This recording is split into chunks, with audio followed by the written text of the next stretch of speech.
What's up? Hey, girl. What's up, everybody? It's your girl, BondyBlue, and I'm back for another show. Okay? Now, we're going to do Love and Marriage Huntsville today. All right? Okay, first of all, support me. My merch. Okay? Also, if you are coming to the show, I should have coloring books available for purchase at the show December 13th down here in New Orleans, my very first stand-up, an exclusive group of people. Okay, if you have emailed me, I have emailed you back, unless you emailed me today and I didn't see it. But I will be answering emails, so don't fret none. We are literally 12 days away. Okay, two work weeks. Okay, away from the show. I'm super excited. I'm scared. I just finished doing an interview with Q the culture, and I was speaking about it. I'm excited. But anyway, y'all, we're here for Love and Marriage Huntsville. But let me see. Do I have a graphic for them hoes? I do, thank God. Um, and we're also gonna talk about Todd and Kandi and Megan Thee Stallion. We're gonna talk about those two topics after we finish talking about Love and Marriage Huntsville, because I really didn't care that much about Love and Marriage Huntsville, to be honest. We're gonna listen. We're not gonna show anything, but we're gonna listen to clips from from Love and Marriage Huntsville. I did watch Married to Medicine because the new season started. Girl, I didn't even know the new season was starting. I was in a tent. Okay. I was in a tent in the backyard with my husband chilling. Okay. Like just enjoying being, adult children that do fun shit from time to time. Okay. And I was like, oh shit, Married to Medicine came back. Oh Lord. And I'm gonna just tell y'all, um, they gonna work on my nerves on that show. Married to Medicine, yeah, girl, they gonna work on my nerves over there. It's very obvious that people gonna work on my nerves. And I also feel like people need to start checking Jackie immediately. As soon as Jackie does something passive aggressive or says something weird to any woman about her body or her looks, she needs to get checked immediately. Y'all gotta stop letting Jackie play in y'all face the way y'all do. Okay, I saw that new girl was up there and Jackie said something about that lady neck. And I was like, so you're intimidated because she does some of the same stuff that you do, but she's more likable. She is younger and more charismatic. So automatically you feel insecure because she's doing the same little poop poop that you be doing. Right. And so you wanna say something about her neck when you see her, because that was the one thing you could point out that made you feel like, oh, my neck's better than hers. Bitch, your neck is barely holding your bobblehead on it. Okay? Y'all gotta start hurting Dr. Jackie's feelings immediately when she does shit like that. Cause I was just like, excuse me? Alpha, but who the fuck are you talking to? Y'all done made it way too cool for motherfuckers to be emaciated, thinking that they shitting on somebody because they got the body of a decrepit old person from Tales of the Crypt. Fuck out of here. Bitch, you need some body fat, ho. I don't like that. I don't like that. That was so weird. I'm sorry, y'all. We'll talk about Married to Medicine when I actually make some notes for that dumbass show. Yes, between Simone and Jackie, y'all gonna work on my motherfucking nerves.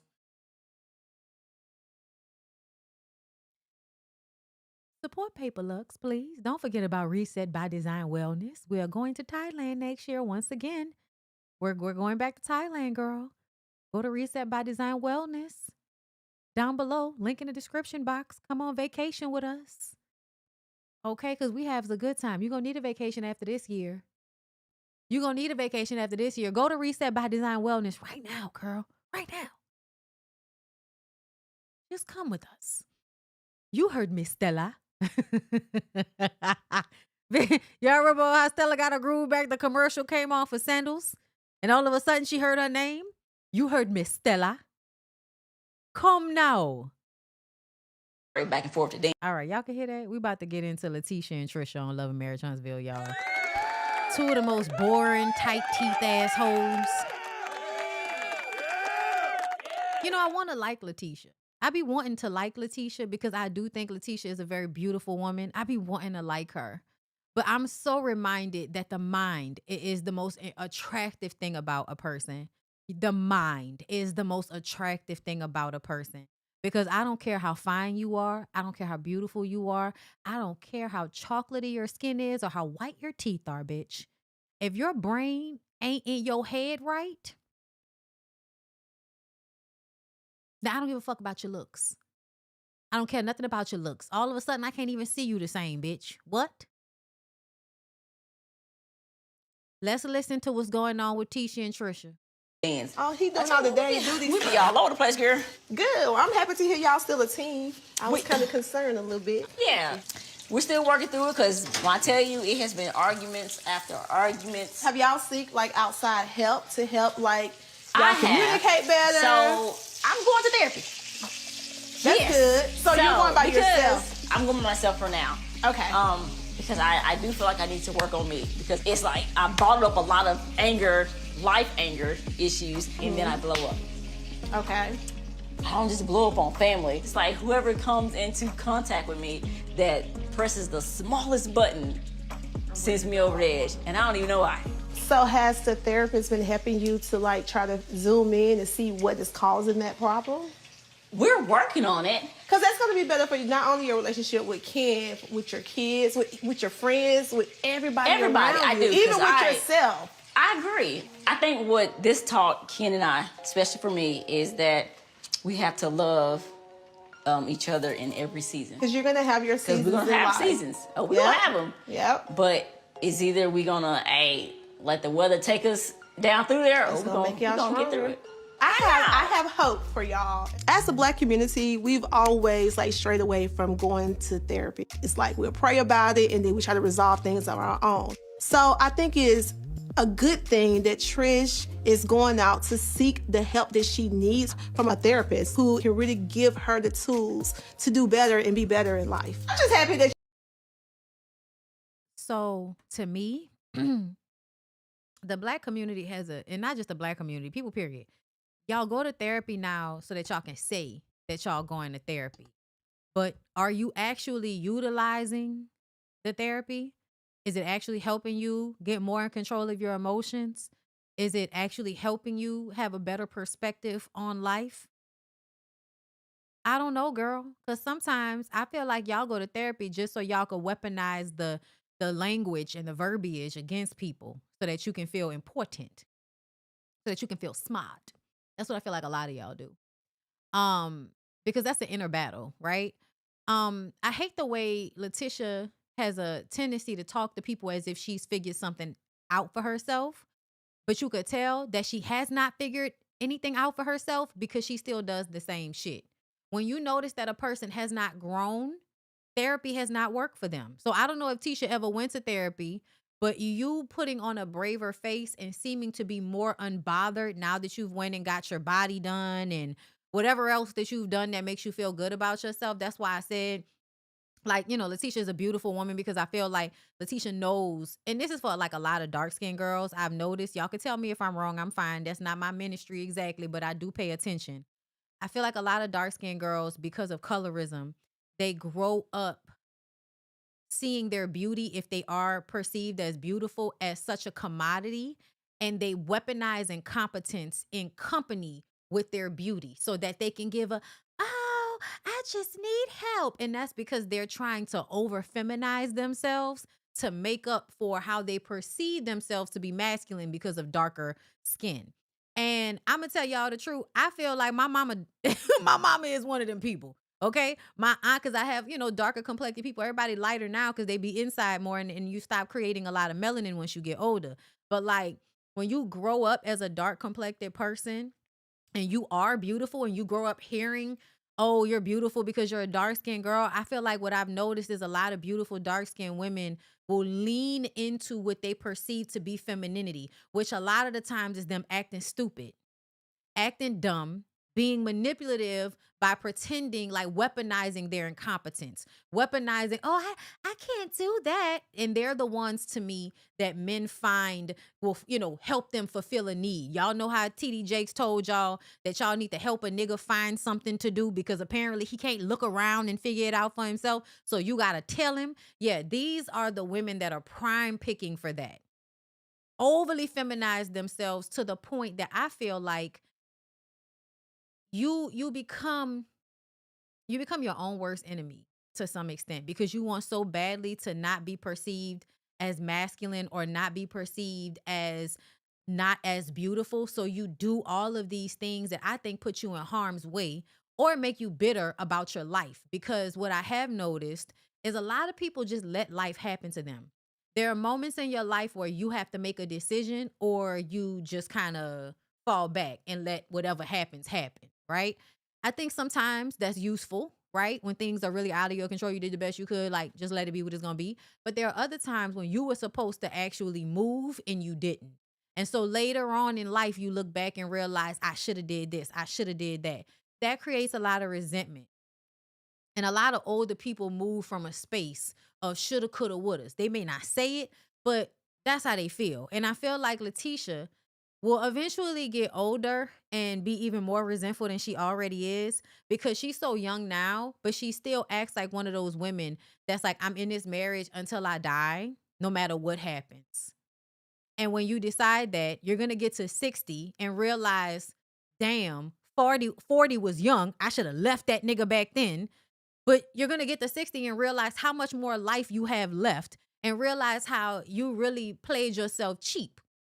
You sold yourself short because you believe that once you get to a certain age, put away childish things. No, bitch, pick up all the childish things as you get older. It's how you stay young. In my opinion. That's why I'm in a tent in the backyard, bitch. Okay? You're getting the help. I think you're going to, next year, we're going to see. Yeah, she's 44, 45. Yes. And I do believe that where she is in her life right now is because when she had different decisions that she could have made at 40, she decided, well, I'm already here. I might as well just stick it out. And then you're going to get to 60. And if that nigga's still alive, how will you feel then? Will you feel like, damn, I wasted 20 years and I could have been living my best life while all my titties and shit was still sitting up? A whole different Trish. I feel like I have to for myself, for the kids, for family, just for life in general. Speaking of family, that's why I want to come over here to talk to you about. I'm going to take a little mini trip to my hometown, to Bessemer. So I can see my mama and her food truck. So I wanted to know if you'll be able to come along with us. It's going to be this coming up weekend. Why are you looking like that? Because we'll be in Miami for Xavier's birthday. Oh, really? Dang. I hate you can't make it. I know. Dang, Trish. I really wanted Trish to experience better. I'm gonna have to get some neck Botox, bitch. I'm getting real self-conscious about this neck situation. Oh my God, this Asian shit. Ugh. What they do, what the old bitches used to do some shit like this. That's how your girl was on Death Becomes Her. Okay? Just be like this. Bessemer. But hey, I understand mom life, mom business comes first. So she's just gonna have to miss out on this one. It's so quiet. Oh Lord. You could tell in the inflection in Tisha's voice that she going there for some foolishness. So I haven't had a chance. Oh my God, they're still talking. To talk to you since we left Nell's little thing. Girl, you were so out of it at that time. I was. So at first, I thought it was. Oh my God, they be editing the fuck out of shit because the way. I'm sorry, y'all. I'm gonna stop being stupid. The way they played that scene, y'all, they was acting like nobody was screaming, nobody was acting a fool but Nell. That's the way they was acting. And now Trisha is telling Tisha, girl, you was tripping. And I'm like, she was, but y'all wasn't telling her that in a moment. Y'all, I really feel like it's some... listen, I'm going to leave Trish alone, but Trish, you need to... Listen, kitty clickery? Anybody? fun. But then when we went outside to have a conversation with Neil, I felt like I was handling the conversation well. I was like in my calm voice. I thought you did great. Thank you. Because I was irritated when people voice started elevating like that, and I'm already in a moment. I'm like, yeah. he was like, no. I'm over it. Yep.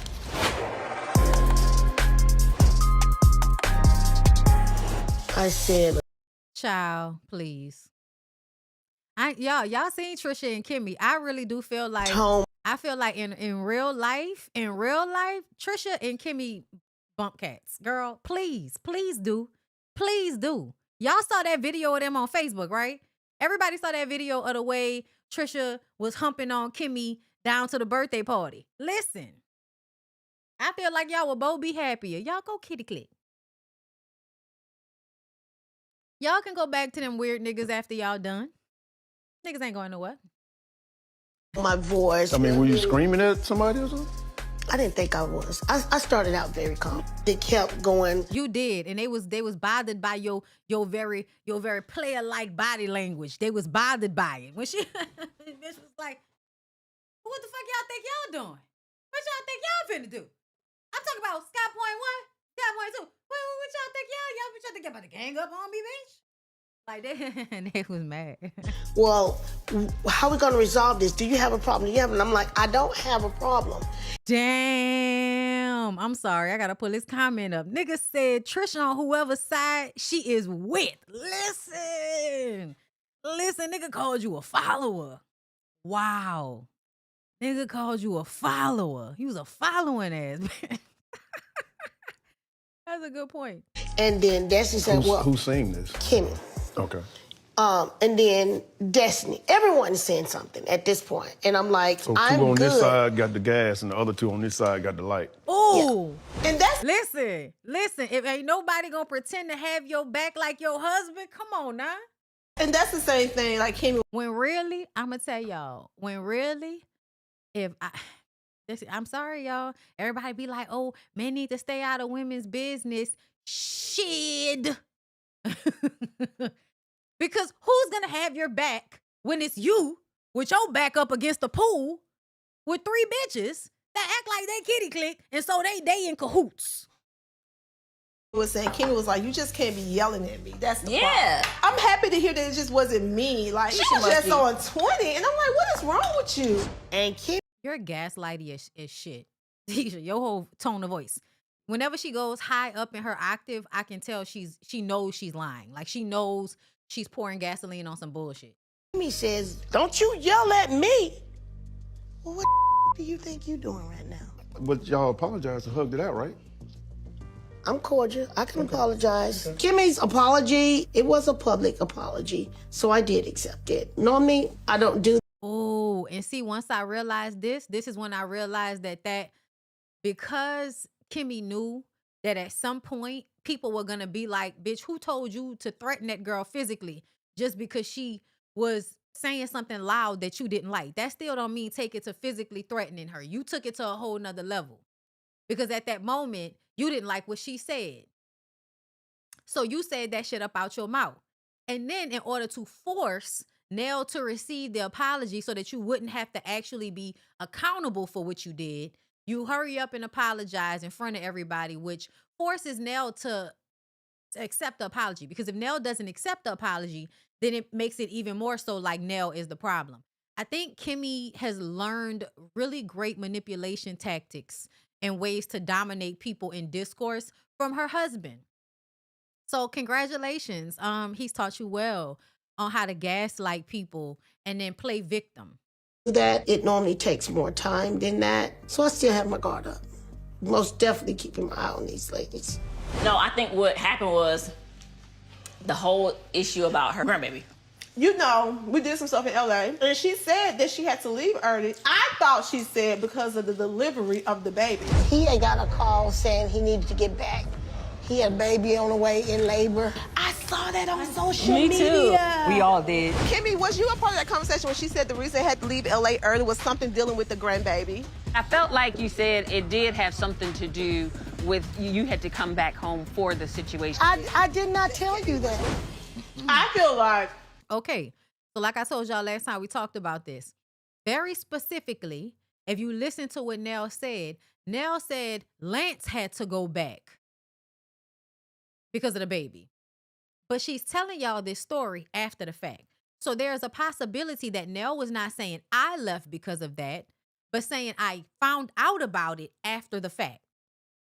Okay? However, whatever, a part of me feels like Nell does not want to admit that she said this because Tisha is trying to use it. When at the end of the day, the only reason this all started is because when Chris Fletcher was held to the carpet about the NDA comments and having people sign NDAs and all of that, Melody said this to Chris Fletcher. Chris Fletcher then threw the grease on the Scots and said, no, that's more so some shit that Maurice and Marceau would do. Because he could not stand the heat of what he said, he flipped it and made it seem like, oh, it was because Maurice is an attorney. So that's the reason why I said that. That's not why you said it. You said it because you was trying to throw the heat off of you because Marceau was using you to cheat. That's what it seemed like. In Atlanta, when Marceau went to Atlanta without Tisha, he said he was with Chris Fletcher because they met up somewhere. As if just because he was with Chris Fletcher at one moment meant that he was with him 24/7 the entire time. We know that that's not how that works. So off rip, he was using Chris Fletcher as an alibi in some shit between him and Tisha. So fast forward to Tisha wanting to walk over to Chris Fletcher to question him about the NDAs.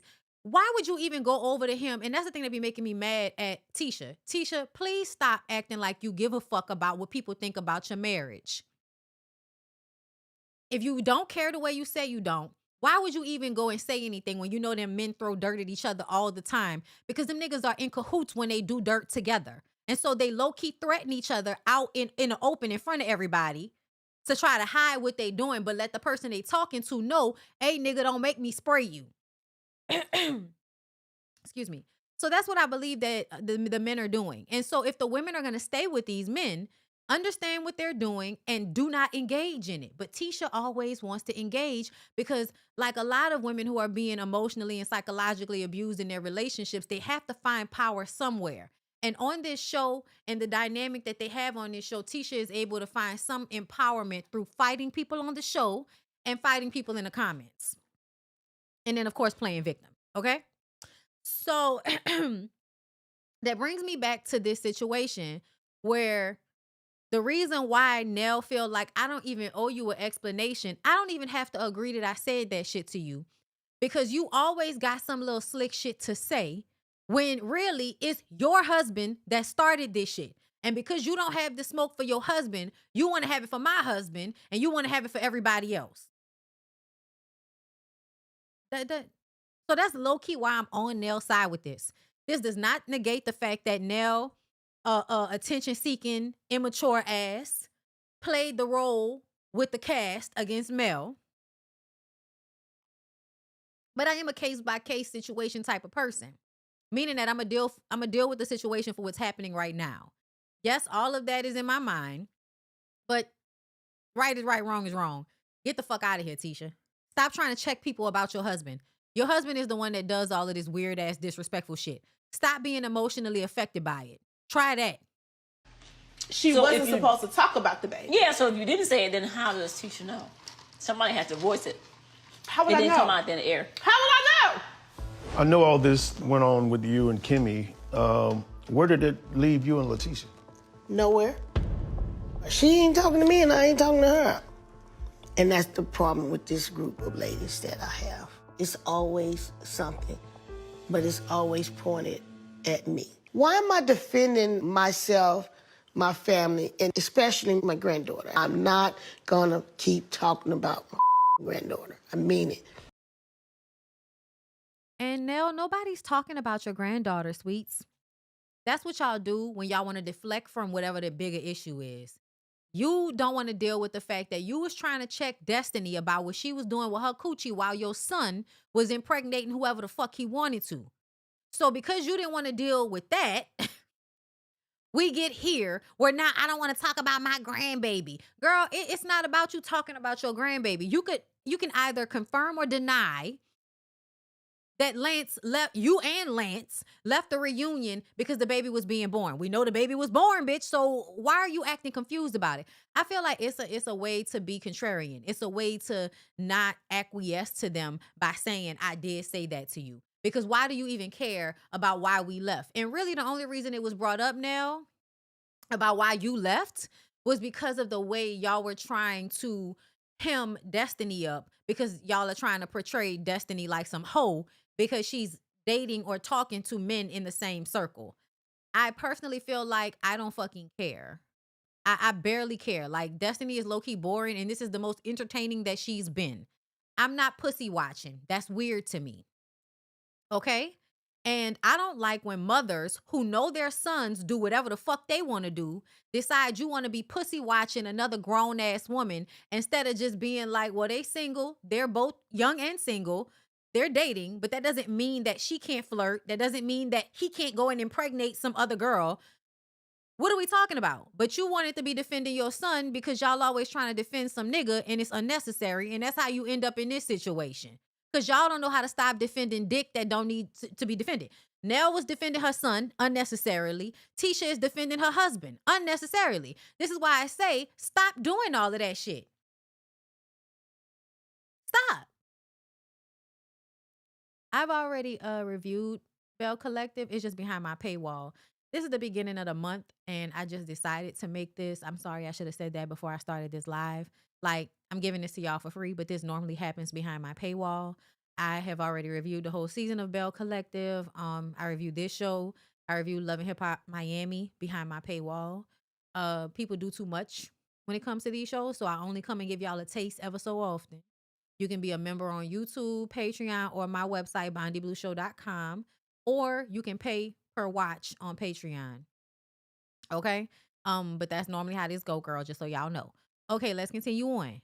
Like, I felt like she was on 20 for no reason. Sometimes She was not on 20 for no reason. She was defensive, but she was not on 20. It wasn't until both of y'all was talking to her at the same time, which felt like ganging up. And if any of y'all had self-control, y'all would have allowed for one person to have the conversation. Now, Kimmy, you were doing too much. You needed to let Tisha and her have that conversation. If Tisha wants to act like an asshole and doesn't want to mend fences with Nell, then stop trying to force the conversation. Because what it ends up being is you as the sister-in-law trying to make somebody acquiesce to your weird-ass sister-in-law who always wants people to be kissing her ass because she did the same thing to you. Remember? You didn't like Tisha because Tisha always wanted you to kiss her ass and side with her, whether she was right, wrong, or indifferent. And that is a very ignorant mindset to have. I'm whether you right, wrong, or I'm sorry. That y'all build bad people when y'all have that mentality. Y'all build bad people when y'all have the mentality that you're gonna defend that person, that child, that family member, that husband, whatever. You're gonna defend them whether they're right or wrong when shutting the fuck up is free. You don't have to defend them. You could just not say anything if you don't want to say, oh, that was wrong. But y'all act like there's no in between. You either got to be defending bullshit at all times or you just some disloyal bitch. And it's just like, I'd rather be disloyal than go along with some bullshit. you can say things that kind of like push your foot in your mouth. So I believe that she said stuff and then she like, oh, I wasn't supposed to say that. And she tried to like backtrack. But you already put it out there. So That's what it's I said. too late. Sometimes you get angry, you start saying stuff, and you don't pay attention to what you're saying. And then you start to telling yourself. Okay, hold up. Oh, girl. Y'all just be wanting to be mad about stuff. Imelda Love, you don't have to agree. That's fine. It wasn't a blanketed comment. It was a generalization based on my observation. It's an opinion. It doesn't speak for every single dark-skinned woman. I'm literally talking about ones I've seen, and I use examples, Tisha, people I know in real life, and also the mentality of someone who automatically is dealing with racism and colorism is that they want to always be fighting against a stereotype. If the stereotype for dark-skinned women is that automatically you are not as pretty and you are masculine, which is what Black women experience in colorism and racism in this country, then a lot of them will overcorrect for that issue. You don't have to agree with me. It's not a blanketed statement. It's an opinion and it's a generalization. And it wasn't meant to be for every single person, but it was meant to be for women that I have seen in my life and women like Tisha. I hope that clears it up. And Tisha is not just an airhead. No, she's not. And I hate when y'all do that because there are so many women that think just like Tisha does. They think just like Tisha does. And they're all educated and smart. And do you know what they still do? Defend niggas. You know what they still do? They still romanticize relationships and want men to be doing things for them because they want to rest in their feminine. And so because they want that, right? Because that's what they want, they put themselves in harm's way. That's the point I was trying to make. It's not meant to be like a,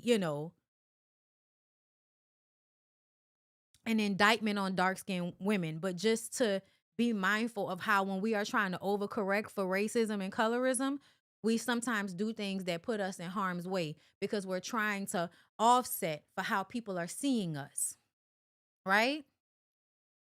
That's how I come to that conclusion, love. Not just because I'm, trying to say some mean shit about dark-skinned women. Obviously not. I love my family. I love my mom. I love my aunt. I love the dark-skinned women that I'm around. Okay? That is of no consequence. It's not being said to be like, mean or anything. She said she was a life coach. She needs some help. Lady needs some help. I think with myself seeing Dr. Francis, it has definitely helped a lot with my anger issues or why I get angry. And I think Nell could definitely benefit from it because we have a lot of similarities on anger issues. So y'all haven't spoken to each other since? No, I ain't got nothing to say to her. She told me to keep her out my mouth, and I'm going to say, do exactly what she asked me to do. She's not the type of person I would want to hang out with, be around, being associated with at all. So Okay, so there's nothing for us to talk about. Period. Do you have any children? Mm-hmm. I have two, boy and girl. Boy and girl? Okay, I don't even want to get into Dr. Francis and Trisha's whole thing. I'm gonna just tell y'all because this scene I remembered. So Trisha is talking to Dr. Francis. I love Dr. Francis because he makes this connection for her about how because of whatever issues she had as a child, right, with her parents, it makes her feel as if she has to be worried about losing, right? She lost a lot of people. So she's always scared of losing people. I remember what that used to feel like, right? But it's a control thing. You cannot control people staying in your life. And the seeking of that is insane. I saw some woman, they'd rage baiting on the internet and somebody posted a tweet that probably was fake by some woman asking, only for the men, what can women do to keep you from leaving us for another woman? And that's such a dodo brain thing to ask because you can't control how other people live their lives and you should not want to. Because what that would mean is that a person would be with you whether they wanted to be with you or not. Who the fuck wants to be with somebody that don't want to be with them? Because when men don't want to be with you when they're with you, they make you suffer. So yeah, girl. But either way, she's lost a lot. And here comes Ken. And y'all, I low-key feel, I feel like my apprehension about saying that Ken was abusive, we've had that conversation frequently because people are always trying to say that Ken is controlling and abusive and all of that. And I can see where he may have issues. I don't like his friends and shit. There is a weak-mindedness there because I feel like Ken should just live his life instead of looking for niggas to validate his choice of woman. Because look at who you're asking. You go to weird ass Will to ask his opinion on a woman that you're in love with, a woman whose life you have integrated in. Why are you asking a nigga with braids and a see-through shirt on who asked Destiny out? Why the fuck are you listening to him? Because there's something weak inside yourself that makes you feel like you need the validation of other weak men instead of just standing on your square about what you want to do with your life, which is you want to work shit out with Trisha. I personally feel like Trisha and Ken need to go to therapy and maybe spend some time apart, but that's not how life works. People usually heal and go through whatever they're going through in relationships, okay? From the conversation that they were having, Ken is a good person in their household. to the point that the children go to him instead of going to their mother. And I bet you it's because when they go to him, it's not all of this angsty energy, right? Because she's holding shit all on her own. So when you go to her and ask her for shit, there might be a little bit of an aggravation that you don't want to deal with. You don't want to upset her. So I'm just going to go and ask Ken because he'll get it done and I won't have to deal with all of that. If your kids are going to Ken, it's because Ken is easier to deal with than you. They haven't been together that long. But if the kids are enjoying him in that way, that makes me feel like they're not seeing him abuse their mother like that. That's not what they're seeing.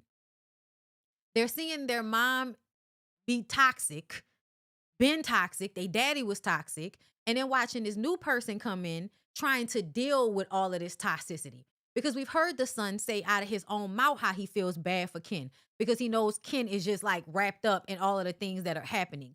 I think that Ken must have had some wound that makes him want to love other people that he feels like other people won't. There are people like that. There are people who are just like, whatever their wound is, they find somebody that they feel like has not gotten enough love. And so they're going to keep, even if it feels hard sometimes, they're going to keep giving them the love. I'm not saying that that's a good thing. Because a lot of the times it is not a good thing. And I think that people need to heal themselves. But what I do feel is that Ken is benefiting from being with her. She's benefiting from being with him. I don't necessarily see him being abusive towards her, but I do see toxicity in the relationship.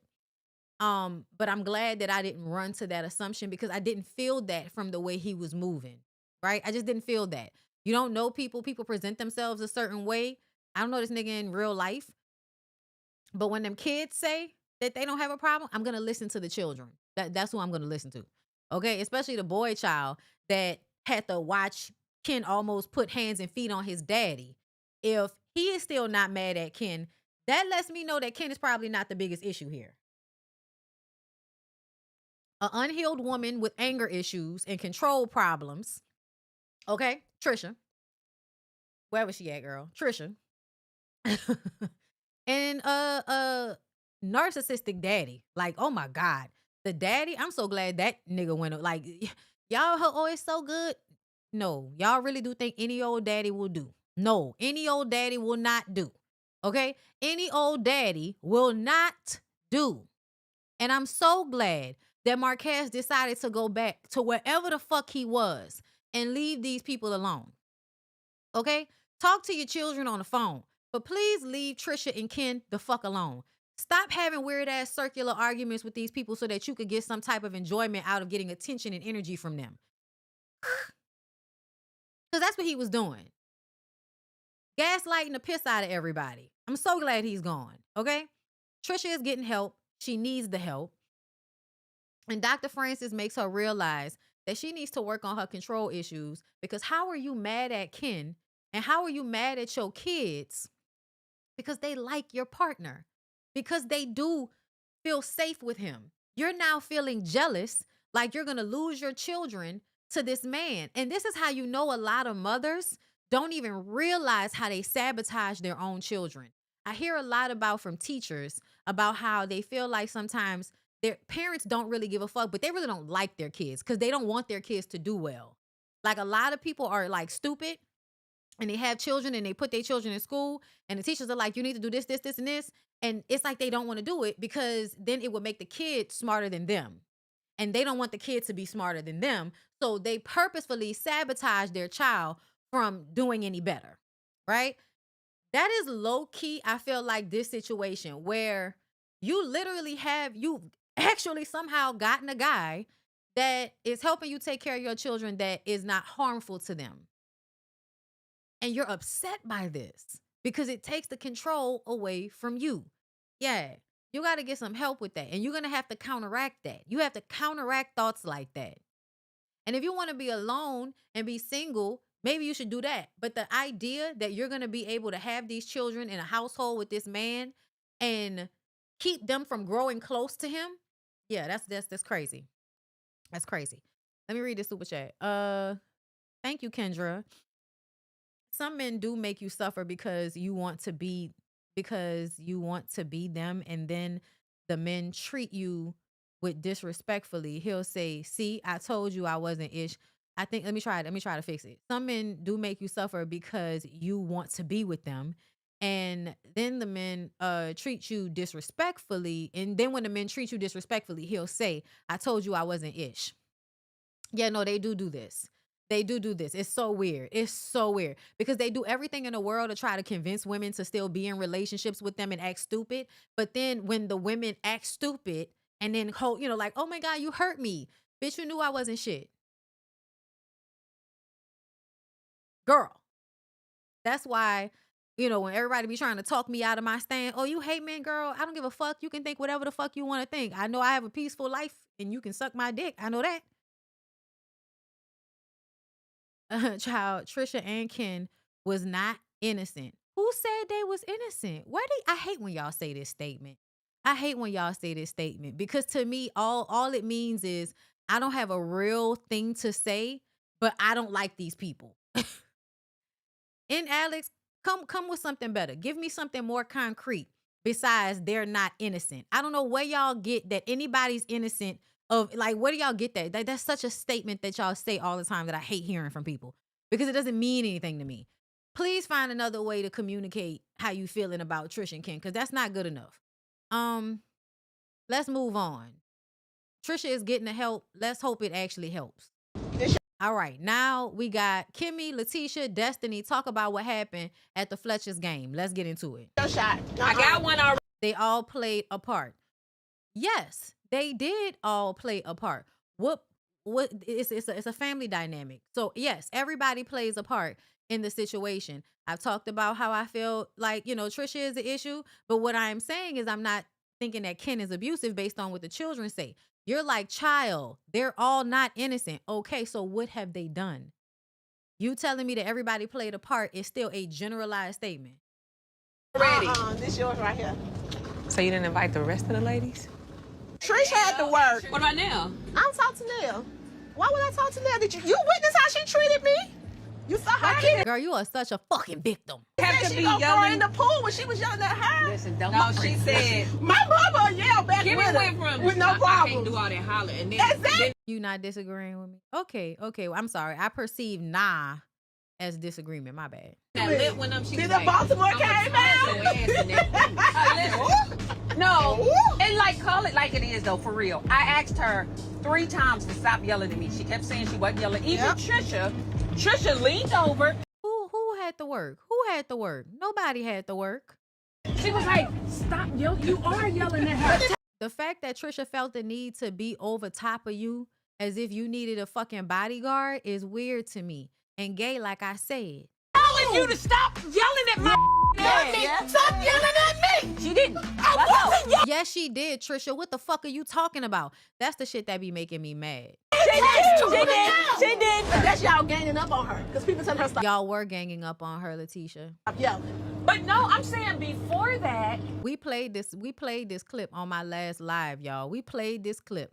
And really, Kimmy got mad because Nell said, "I'm really upset with you, Kimmy. I thought you was better than that." See, that comment, it pissed Kimmy off because Kimmy does pedestalize herself. Kimmy does put herself on this pedestal to where she's supposed to be the most, mature person, the most, reasoned person here. She puts herself on that pedestal. So when somebody calls her out for being fucked up in the mess like this, it feels like she, especially with Nell, because her and Nell are closer in age. So when Nell turns around and says, "I'm disappointed in you, Kimmy," Kimmy is pissed that Nell would say that to her. Bitch, how dare you feel like you could be disappointed in me? And so that's when she said, "If you don't stop yelling at me, I'm going to throw you in the pool." Now, they probably edited it in some type of way. But to me, and we're having a conversation and I'm talking to one person and somebody else joins in to co-sign what the other person said. And so now 1, 2, 3 of y'all are all talking at me. Y'all are all talking to me at the same time. And I have to be responding to 3 people at one time. yeah, I might raise my voice, especially because we're all talking loud. We're all, especially Letitia. Letitia, you're just naturally a loud ass talker. So I don't know why you're sitting up here talking about, she was yelling. She was so loud. Girl, you're loud talking to me right now. They're gaslighting now. Just the simple fact that I asked her to come out and have the conversation. Yeah. You almost begged her. Damn near carried her to come outside and have the conversation. Which you should not have done. You shouldn't have Maybe did if that. we Exactly. talk, I'll go I with agree, Letitia. She shouldn't have did that. I go out here, but I'm not finna do all no arguing. I'm prayerful not gonna that's do not all going to be that. the case. But I definitely wanted to have a conversation with for her. me, But she wanted to my get it energy resolved. changed when she was like, one, she said y'all were ganging up on me. What did y'all think y'all doing here? Gang up on me? Destiny said, huh? And she went, Got 1.0 and 2.0. I didn't say you. I didn't say you. I'm strictly talking about 1.0 and 2.0. So was that yelling? Was that yelling? Because that was right before you said you was going to throw her in the pool. She didn't seem to be yelling in that moment. not you. Got 1.0 and 2.0. But y'all see the way y'all are over exaggerating that she's yelling when she's saying this and this. There was no real yelling there. Why you gotta do the voice? That's my whole thing about Nail. Like, I'm not about to disrespect you. You can pretty much be like my mom almost. But you have disrespected her. You have disrespected her. And now you've decided that because you can't win a fight with Nell, because Nell might beat your ass, because everybody underestimates how much fighting Nell had to do over curly haired Chris over there. You know, a woman spent her life kicking down doors and breaking niggas' cars and shit. They have, you know, picked up a few fighting tips, you know. And I think that you don't really want to fight Nell because you're not about to win no fight. And I also think that y'all, I don't know why y'all thought that Nell wasn't about it. I could have told y'all Nell was about it from like that last season. But the way Kimmy talked to her and got up and all of that, and Nell was like, bitch, you got me fucked up. We both gonna be in a motherfucking pool. The way Kimmy instantly, why are you screaming at me like this? Bitch, you just threatened to throw me in a fucking pool. What are you talking about? What are you talking about, weird ass bitch? Y'all thought y'all was gonna punk Nell, and Nell let y'all know that she would not only stand on her own against all of y'all, but she would fuck one of y'all up if y'all needed it to happen that bad. To me, Tisha then decided, oh, I can't really fight with Nell. So now I'm going to insult her by being ageist. I'm going to keep mentioning that she's the same age with my mom, like Kimmy and her are not the same age. And I'm going to keep referring to her as somebody that I'm too young to get into an argument with, as if I'm not 45, 44 years old, talking to a 50, 55-year-old woman. Like a 10-year difference is not old enough to be your mom. I don't know how old Nell is, but Nell don't give 60. So if you're 45, Nell can't be no more older than 10 to 15 years older than you, bitch. That's not really old enough to be your mama if you're not, if you wasn't out here getting fucked over as a child. And a lot of women were, but y'all know what I'm saying, okay? 15 years is technically old enough to be your mama, but come on. Don't do that. To me, once we are all, above 40, everybody's basically the same age until you get into your 70s. And then that's another, elder age that I think deserves reverence from the people that's below it, okay? But once we get into the 40s, bitch, anybody from the young ones to right up at 70 can get it, okay? With the same amount of fever. Because I'm 40, bitch. I'm 40. I don't know how old I need to be, but this is how old I'm going to be today.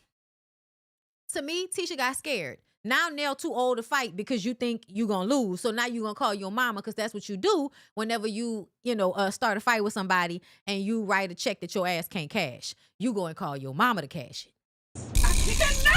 I'm serious! I cannot! It says in the Bible, respect your elders. Jesus. And so that's what I'm going to do. I'm going to stay in the child's place dealing with her. I've said to Tisha before.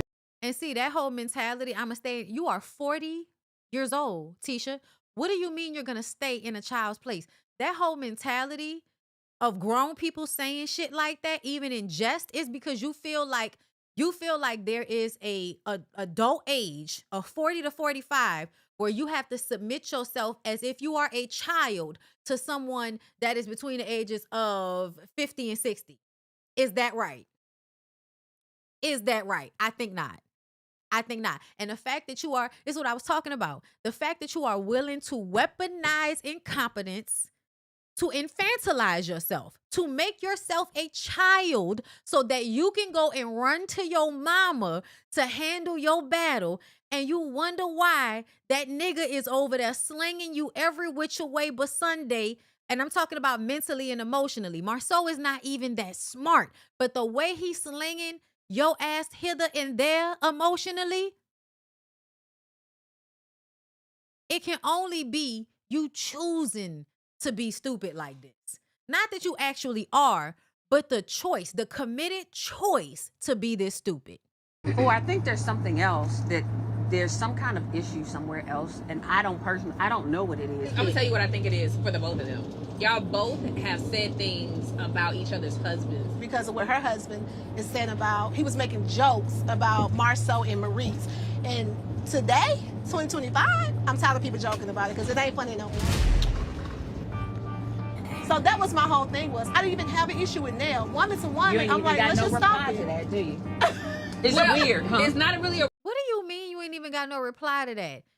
I don't know what Kimmy meant by that, but when somebody says it's both of y'all and you tell me no, it's just her, okay, girl. What else am I supposed to say to that? We're not about to have no circle jerk. reply, but I'm saying that you guys, I think, feel the same way. So with you But saying, she started it. When she gets the messiness back, then it's that's That's where the problem comes Because she in. ain't even seen me yet. That's the thing. She have not even witnessed me yet be messy with her.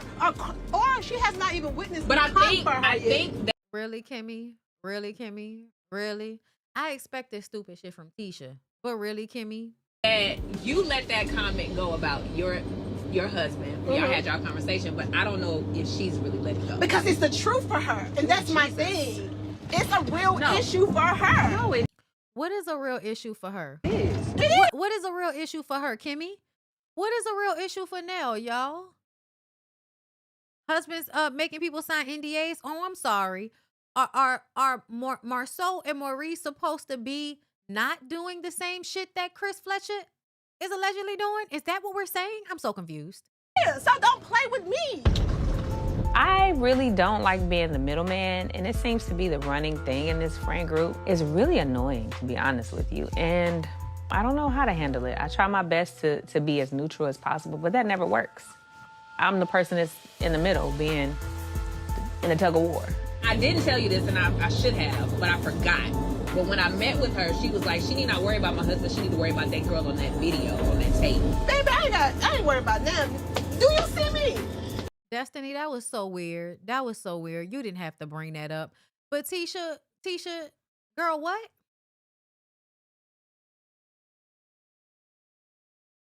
I see you. I ain't worried about not All another of you. woman. Baby, let me tell you something. I ain't never got to worry about another woman. Ever.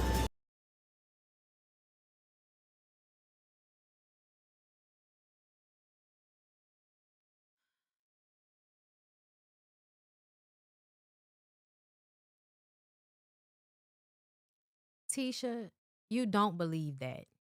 You don't believe that. And if there is any woman out there that is under the delusion that you being the most beautiful or the most fine woman is going to save you from ever having to worry about another woman, that's bullshit. Okay? Beyonce got cheated on. That's bullshit. To me, what it seems like is something has taken place that she feels like she has leverage now. So now she can say, I'm never going to have to deal with another woman, because some conversation has been had between her and that nigga that now makes her feel like she has more leverage than she did before. That's what I think is going on. I think she must have did the numbers. She must have did the numbers and saw what it would look like if they actually did divorce and break up and presented him with the numbers. So either you're going to stop embarrassing me, or we're going to get a divorce and I'm going to get all of this because my name is on this, and this. You make this, I make this per your request that I not really work except for working for you. And this is how many children we have, and I am the primary parent, and I can prove based on a reality show that you didn't even know what the children were allergic to. it does give, you now have the leverage you never had in your relationship before. But you also have always been delusional and kept saying that you were never dealing with that. You were never dealing with that. And it was just like, but yeah, you were. Yeah, you were, sweetie. Yeah, you were. It's very hard to get evidence of two people fucking in a room. It is. And still, y'all want to say that wasn't his back, but their relationship has not been the same since that picture came out. But we can keep acting like that wasn't his back. That's fine. I don't even really care. But to me, the way this man moves has you insecure. That's enough. It's enough for me to watch him not validate you on camera. So I already know that he is keeping you off, keeping you on your toes and have you walking on eggshells in y'all's relationship. We've watched it on a television show. So let's say that man never cheated on you before. He's still fucking over you emotionally. Psychologically, the mind games he plays with you, how he makes you feel bad about yourself, how he doesn't validate you, how he would talk to you like you were stupid but had a level of respect towards Melody that he never had towards you as his wife. Girl, he could not have cheated on you. And there was so much evidence that man was not treating you properly in that relationship. And so when you get up and you stand up and you do, girl, I ain't got to worry about. It just gives that you are copying your mom's delusion. Your mom, that sounds like something that your mom would say, like some stupid delusional shit about how, I look like this, so I'm not going to get cheated on. You know that's not true. So why would you even say that? You think if you say it, then it's going to be true, or that we going to believe it? Because we don't believe that you believe that. We think you're just saying that to save face because you think that's going to make you look better than how you already look. And it doesn't. It makes you look worse. Because to me, a woman that is being real with herself is always better than a woman that's lying to herself in front of everybody. Never once has Letitia turned and said to us, it don't matter what he do, I ain't going nowhere. Never once, y'all. She will always just say she ain't never had to deal with that and it ain't never happened. And that's to me where I can't deal with you because you can't even be real enough to say, I don't know, but if it did, I ain't going nowhere. I'm staying. She ain't never no, I'm going to stay, but never admitted that she would stay if he was cheating, which you would. You know what? Let's just change the topic. I always love this view on the way to Birmingham and Let's talk about the view of you and your dating life. Uh-oh. Give us an update on that. What's going on? I have a new movie role. It's an independent film. And it's a movie for real? It's a movie for real, yeah. But I have to learn how to box. And so I asked Mr. Googly Eyes to teach me how to box. Because he boxes. So it's like God just put that together. Do y'all do boxing dates? We haven't had our boxing date, a boxing session yet. Yeah, but we did. We had a business date, and we talked about working together. We have an attraction to each other. We've acknowledged that. What did you and Will acknowledge? Will's nice. He's really nice. So we'll get the card. You have no sense of discernment if you think that Will is nice, but I'm sure she's just being facetious. It was one and done. With what? With Will. Will is nice. Like, I enjoy his company. Okay. But I know y'all joke about me, like, in my dating and your little videos of the multiple people, but like, my philosophy is, you date until you find the one. Absolutely. And people automatically assume that you like sleeping with everybody. No. Like, I told all of them, like, I'm not sleeping with you. So if that's what you're looking for, you got the wrong lady. That's probably why he wouldn't have got that girl pregnant, because you was That part. Be very clear. Because I was. You out here wild dogging. This your shot. I got one already. This yours right here. Also, the way she was forcing people to drink, not that I have an issue with that when we trying to have a good time, but Tisha did it a lot. And somebody in the comments said she be drinking like Trina Braxton, and I'm like, that seems like that could be the truth. Hello. Hi, how are you guys doing? Great. Latricia talks to Ken. I don't care. Kimmy, Latisha, Wait a and minute. Destiny support Wanda. We're going to continue on that, and we're going to get off of here, girl. Look at Wanda's truck. We're here. We're in Bessemer, and look at this. I'm just so happy that my mom stuck with her dream of starting this food truck. Here go my truck, y'all. I know, look right? at it. Oh my God. Don't be laughing. I take this very serious now. Is that truck working? Does it run? Yes. You can start it up right now. For her to start this business at her age, that's something to be celebrated. I'm so proud of her, and I'm so happy for her because she did it. Wanda! Miss Wanda! Hey! Yo, Miss Wanda is back!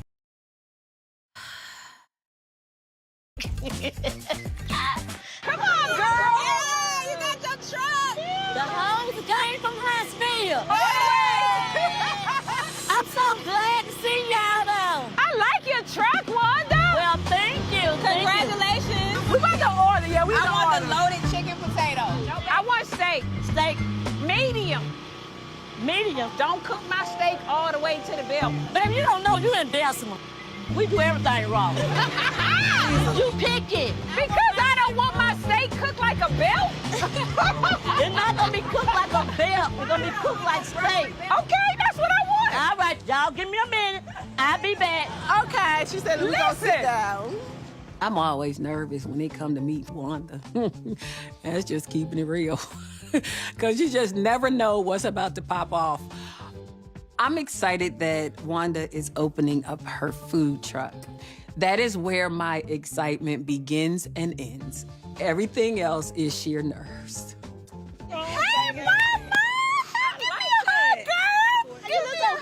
See, all of that is fake, and all of that is weird. I don't know why she doing all of that. Look at you. Come on. Give me some pie. Yes. Are we gonna say grace? I already blessed the food. Amen. Ooh, Lord, we thank you. Amen. Thank you, Destiny. You're welcome. Y'all bless the hands that fed you. That's right. A very pretty picture of you on the truck. So have you had it out and about, like in town? This is my very first day. Yeah. I think that is so interesting that after all this time, it's not until you finally, today is your very first day. Yeah, I don't know. I feel like you had somebody to paint that truck, but I don't know if you really like selling food.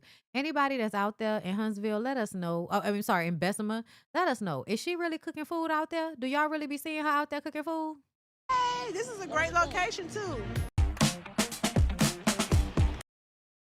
So how was the ride here? It was good. We had some good conversations, you know. Ooh, was it anything about me? It's always about you, Lana. It's always about you. I can't believe y'all talking about me. So I got to talk about y'all damn asses. So then. Come on, let's go. Speaking of, everybody. So nobody said they was talking about you. You want people to be talking about you so that you can talk about them. So that tells me you already wanted to talk shit and you just wanted them to give you license to do so? I want to talk about our group. You sound like Miss Nell over here. Oh, Lord. She got herself upset with me. Who? Miss Nell. Nell who? The I know you Fletcher lying. lady. Why are you screaming like you don't know who that lady is? You know who that lady is. The old lady Nell. Yeah, and that's why I came to you, because I'm like, I got to get my mama to talk to her. hell, wait a 'Cause minute. I can't deal with Now her. do you what, girl? Okay, let me tell you what happened. Please tell me. So what happened was her husband said something about our husbands. And I told her, I was like, it really played an effect on my marriage. Overall, what I was saying is, Who gives a fuck? It played a part on my marriage, girl. Who gives a fuck? It really didn't play a part in your marriage because your nigga don't care. Your nigga made up with him before you even walked over there. What are you still mad about? that I cannot argue with this lady because she's more of my mother's age and she's an elder.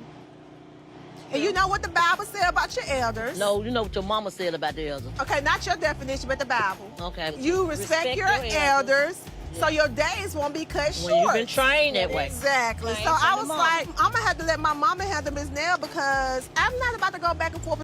Yeah, and see that shit? Yeah, I don't believe that, y'all. I'm sorry. I don't believe that. I think y'all let anything convince y'all to allow people to abuse y'all, whether it's the Bible, how y'all feel about parental relationships. Y'all let anybody abuse y'all. Anytime somebody can give you a reason for why you should allow them to abuse you, y'all gonna let them do it.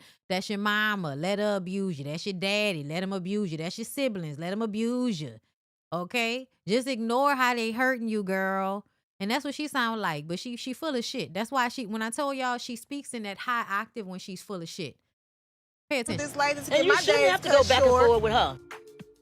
I think that Tisha suggesting her mom and Nell talk is a horrible idea. Very, very, very horrible idea. Because Nell and Wanda both will pop off. And I just don't think it's a good idea. Ooh, girl, you done made me my nerves, my blood pressure up now. Yeah, when I'm coming back to Huntsville? When I'm coming back to Huntsville? Nell wanna insert herself in When I'm coming back to Huntsville. When I'm coming back to Huntsville. Oh, girl. my child business, baby. You ain't nobody counsel. You ain't nobody instruction. You can't even keep your own marriage together. I'm sorry, you ain't nobody cancer. Did she mean to say counselor? And she said cancer? While he stepped out on you, while you worrying about what Marceau and the rest of the people are doing, the only thing I'm gonna talk about is mine. You put my child. You a liar. You a liar. Ooh, y'all, I hate people that will literally lie in your face. Like, this has to be like an intelligence thing, right? Because you got to be dumb to say a flat out lie in front of somebody that knows it's a lie. And you say it as if it's the truth. Miss Wanda, you talk about everybody. The reason why you got kicked off the show is because you was talking about Melon Martell's children. Out in your mouth, now it's time for me to come and talk with you about yours. When I'm coming back to Kimmy 2 years older than Nell. So understand how weird it is for Tisha to keep using Nell's age as a way to shade her in front of somebody that's older than her. So that means that Kimmy, you just sitting there ignoring that the same shade about somebody being an elder could be thrown your way.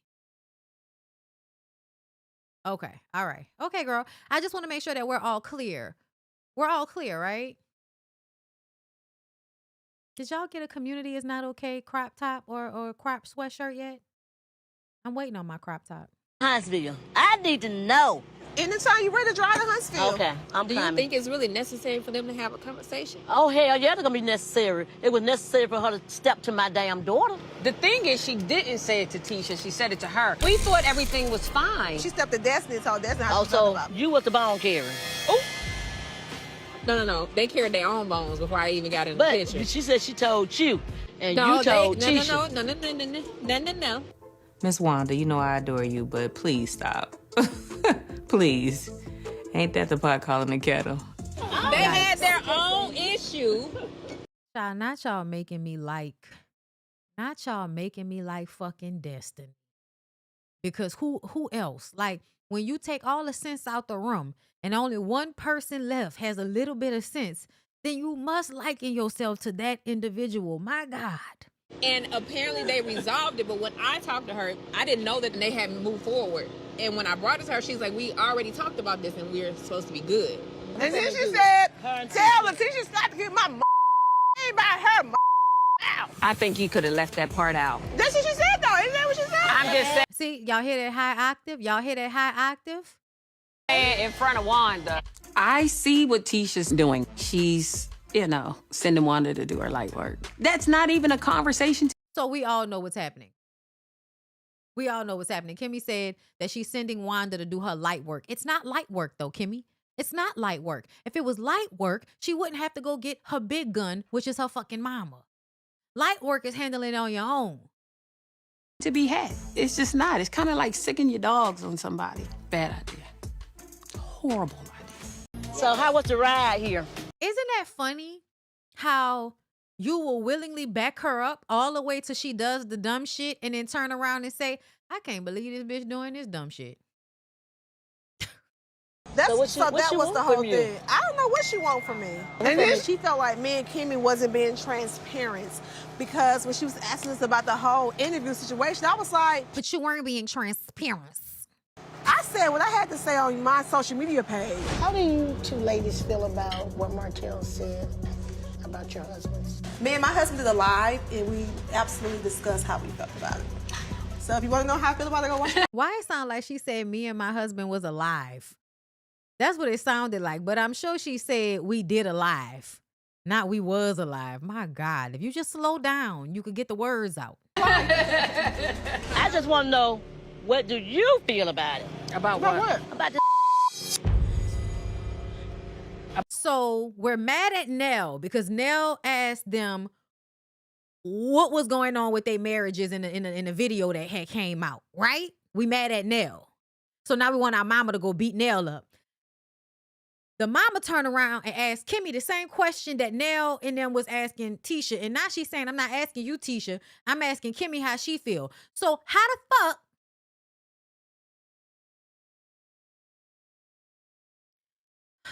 y'all, how the fuck? Like, the hypocrisy.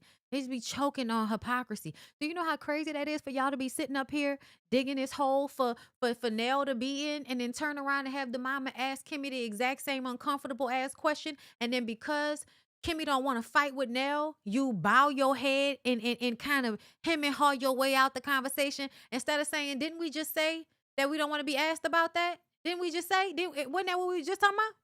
about went to this live. No, Tisha is older than Mel. That's why they treated Mel the way they did.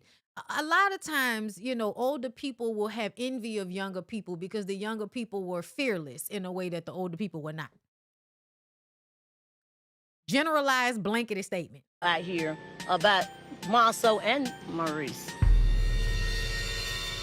What do I feel about the? Yeah. What did you feel about her? I know you seen it. And why are you laughing? Tisha is laughing. Y'all, these people don't like each other. I don't care. Even though Kimmy be sitting up here defending Letitia to Nell, I think that's because Kimmy don't like Nell. Because you feel in competition with Nell for some reason. So you back up Letitia beefing with Nell, even though you don't even really like Letitia, because you already told us that if she wasn't your family, you wouldn't fuck with her. Now, y'all going to see her ignorant ass mama you can't stand while she screams and screeches about how Nell is a big bad wolf, her mama need to come and fight for her, which you feel like was completely unnecessary. Now they're asking you stupid ass questions. You never replied back to it. You never said anything. So I just want to know what's really going on. We don't care. I'm talking to you. Okay, babe, I'm talking to you. No, I don't give it any energy. I didn't see the whole thing because I just felt like it was ridiculous. But I would have took it in consideration. I was like, well, damn.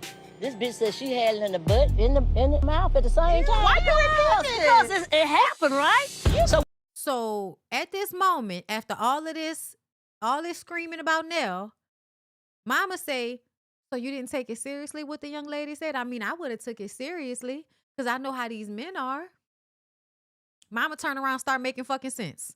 What you feel about it, baby? Disgusting. I told you what I feel. You don't like what I feel. I don't believe that lady. I don't know who she is, and I don't know where she came from, and I don't believe the lady.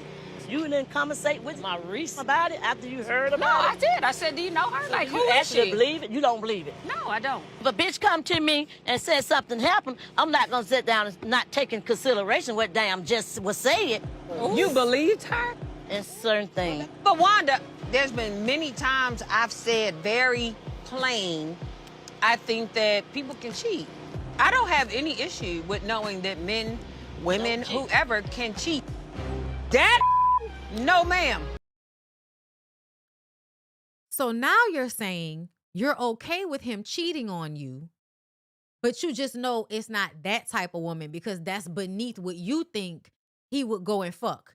But this is the same man that told you he had sex with 6 women in one day. Why would you think he would actually care about where he puts his dick? Oh, is it because he told you? So you just believe what he says. Or you don't believe him, but you don't want to look stupid. So you're going to say that to us and to Wanda that you don't believe what the lady was saying. But I don't understand women that think that there's some woman out there that's so beneath they nigga that he wouldn't fuck that. Like the only time, I'm going to tell y'all, like I remember one time, you know, something was said and I remember thinking to myself, man, he would not fuck her. And that was because the nigga was OCD and the girl was trifling. But what I have come to understand, niggas don't care. They marry clean women, but they will go and put their dick into a cesspool if they don't have enough self-respect for themselves. So I think that there are some men that are going to tell a bottom of the basement bitch no, absolutely. But I also feel like there are men like y'all's husbands that are, there's such a fine line between sex and violence for men that, you know, kind of come up in certain communities and then go to college and get into certain fraternities and shit. I do feel like there is like sex and violence goes hand in hand for them. And the way they deal with each other, like, yeah, I'm sorry. I have no doubt in my mind that y'all will go and get the bottom of the basement prostitute to fuck sometimes because you can do anything to her. Yeah, I do believe that that's how a lot of men think. Men think that based on how much I can do to the woman, like, and get away with, that's sometimes the woman I'm gonna fuck with. Even though I would never be seen with her. I would never actively, like, even the way the lady talked about them being together, she talked about them as if they didn't really respect her and they were just, you know, inviting her on this trip and using her as a pussy, you know, a pussy pocket or some shit between the three of them, because I believe that Martell fucked her too. And I feel like that's some very creep ass shit that niggas that be in fraternities would do. They would fuck girls together. Like, I went to college, and I don't know why women that also went to college be forgetting. Like, y'all didn't know no cues. Yeah, y'all didn't know no dudes that was in fraternities. Niggas in fraternities used to do crazy shit sexually. Bang the same girls in the same room, run trains. Like, you know, have at least 3 niggas, you know, and 3 bitches in the same room fucking everybody in the room together. Like, shit like that happened in college all the time.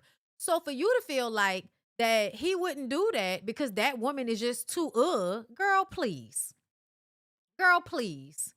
Girl, please. Once again, Maurice said out of his own mouth, he had sex with 6 women in the same day. Unless he was lying on his dick, which that's some weird shit to do. But if he actually did that, that is a man that has a sex addiction. People that have sex addictions do not care who they fuck. They don't.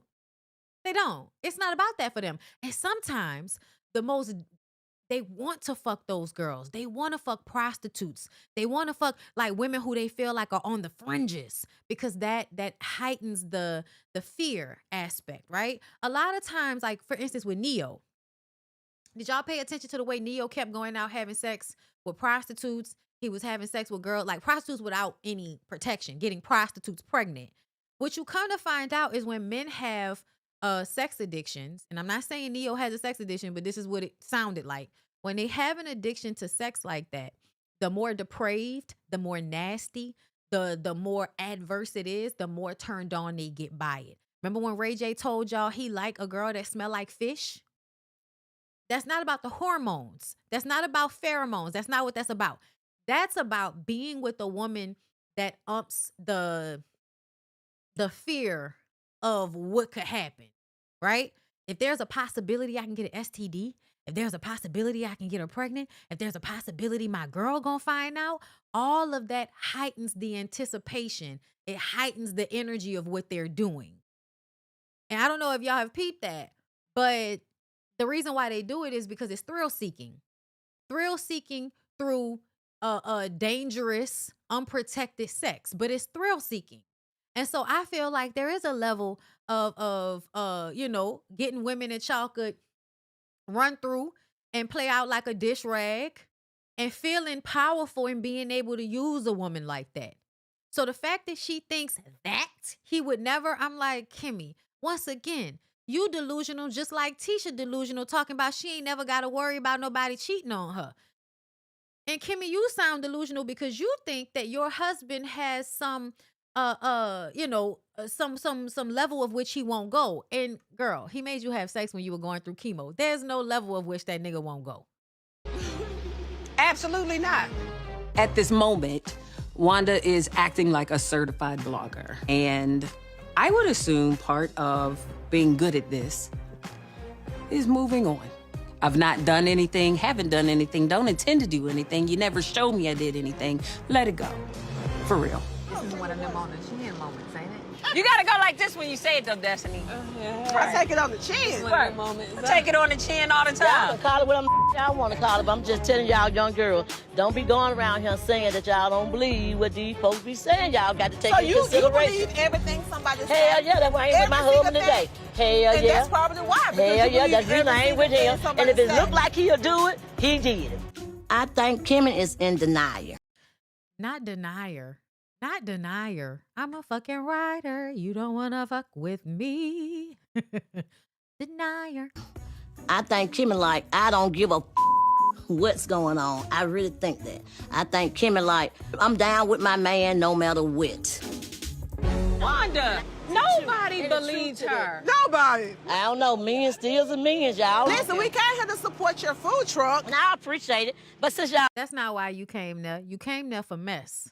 You came there for mess. came all the way from Huntsville, and I haven't talked to y'all in a long time, I just wanted to know what really was going Mom, on. we don't care. what's really Marceau going said on. he don't care. I said I don't care. Maurice didn't never say he didn't care. That's why I'm we can asking speak his for wife. everybody when we say we don't care. We want our refund. We didn't come here for that.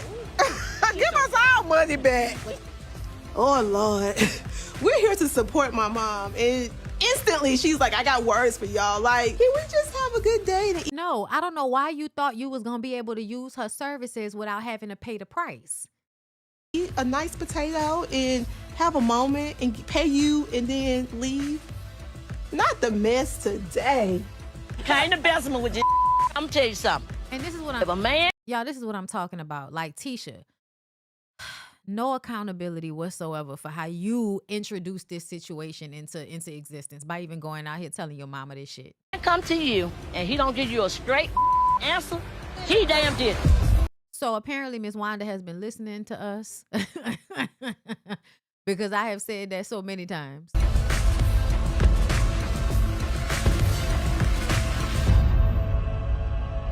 That's So what she- so- Child, listen. All right, let's see what's going on for the rest of the season. Next on Love and Marriage Huntsville. How you think he gonna get you a man if you ain't I know that's checking your him? standard, but I have a standard. I mean, I think that'd be an issue with women trying to hold out with the man. So you just think that every woman that goes on a date with someone should just be sleeping with everybody they go on a date with? The fact that Destiny is friends with Martell is just so telling. Like that nigga in that tight ass suit just sat up there and said that women shouldn't be trying to hold out from sex. If you like, girl, Martell is so slow, it's ridiculous. Like the way he talks as if we don't know. This is what I'm talking about, bias. Y'all want to talk about me being biased because of my opinion? Nobody is more biased than a man trying to convince you to do something that goes against your self-interest for his benefit. Nothing is more biased than a man saying some shit that otherwise don't make no fucking sense. Something you would never say to one of your daughters. You would never say to your daughter not to hold out on having sex. But you are saying that to your friend as a statement to all grown women that they shouldn't be holding out on having sex. You're a whore. And you're a slow whore at that. It's different. You say, oh, let's have a party. Yeah, you have a good time. But when you say dinner, it's a little more intense. Yes, I don't know what Nell has done to her hair. Y'all, I'm pretty much about to bet that Nell ain't got no hair. And if she do got hair, she got bald spots. I'm going to tell you why. Because she keep wearing them wigs and they do age her. Somebody said in the comments. They do age her. And I think the only reason why you would keep wearing wigs like that is not just because you like to do whatever the trendy shit is, but also because you stressing yourself out. Women's bodies attack them when y'all don't do what y'all supposed to do to get yourselves into a safe space. And y'all stay with niggas that make y'all feel like y'all not in a safe space because you got to worry about if they cheating on you. So you walking on eggshells, your nerves is bad. This fucks up your autoimmune system. Now your body is attacking your body because of what you are emotionally, mentally, physically putting it through. I don't know if this is true, but I'm talking about, I don't know if she have hair issues, but I do see that happen a lot. Women lose hair and all of that. They talk about the studies about when women stress themselves out, and especially when it comes to their hair and bald spots. It's not always because, their hair fucked up. No, it's because they are stressing themselves out. There is something emotionally that they are suppressing And so it's eating away at their hair. You know what I mean? Like it happens. So I'm not sure if that's Nell. It could not be. Nell could just like wearing these wigs. But a part of me feels like Nell stresses herself out and it shows up in her hair. And the way that she hides that is by wearing the wigs. Her natural hair looks good. She has long hair, but I don't know about the bald spots. That's what I was saying. Like, cause they be in there. And it could be like a thinning thing and you don't want to deal with that. I don't know, because I've never seen Nell's real hair, y'all. I've never seen Nell's real hair. So I could be wrong. Okay, I'm fine with being wrong, but it's something in that connection to those wigs sometimes where I feel like, do you often take it off? Do you feel beautiful? You know what I'm saying? When you are not wearing wigs, because you consistently wear them all the time, even when they don't look good. You know what I mean? Like you in your house and you already look rough, and that's okay. Why do you throw a rough wig on top of it?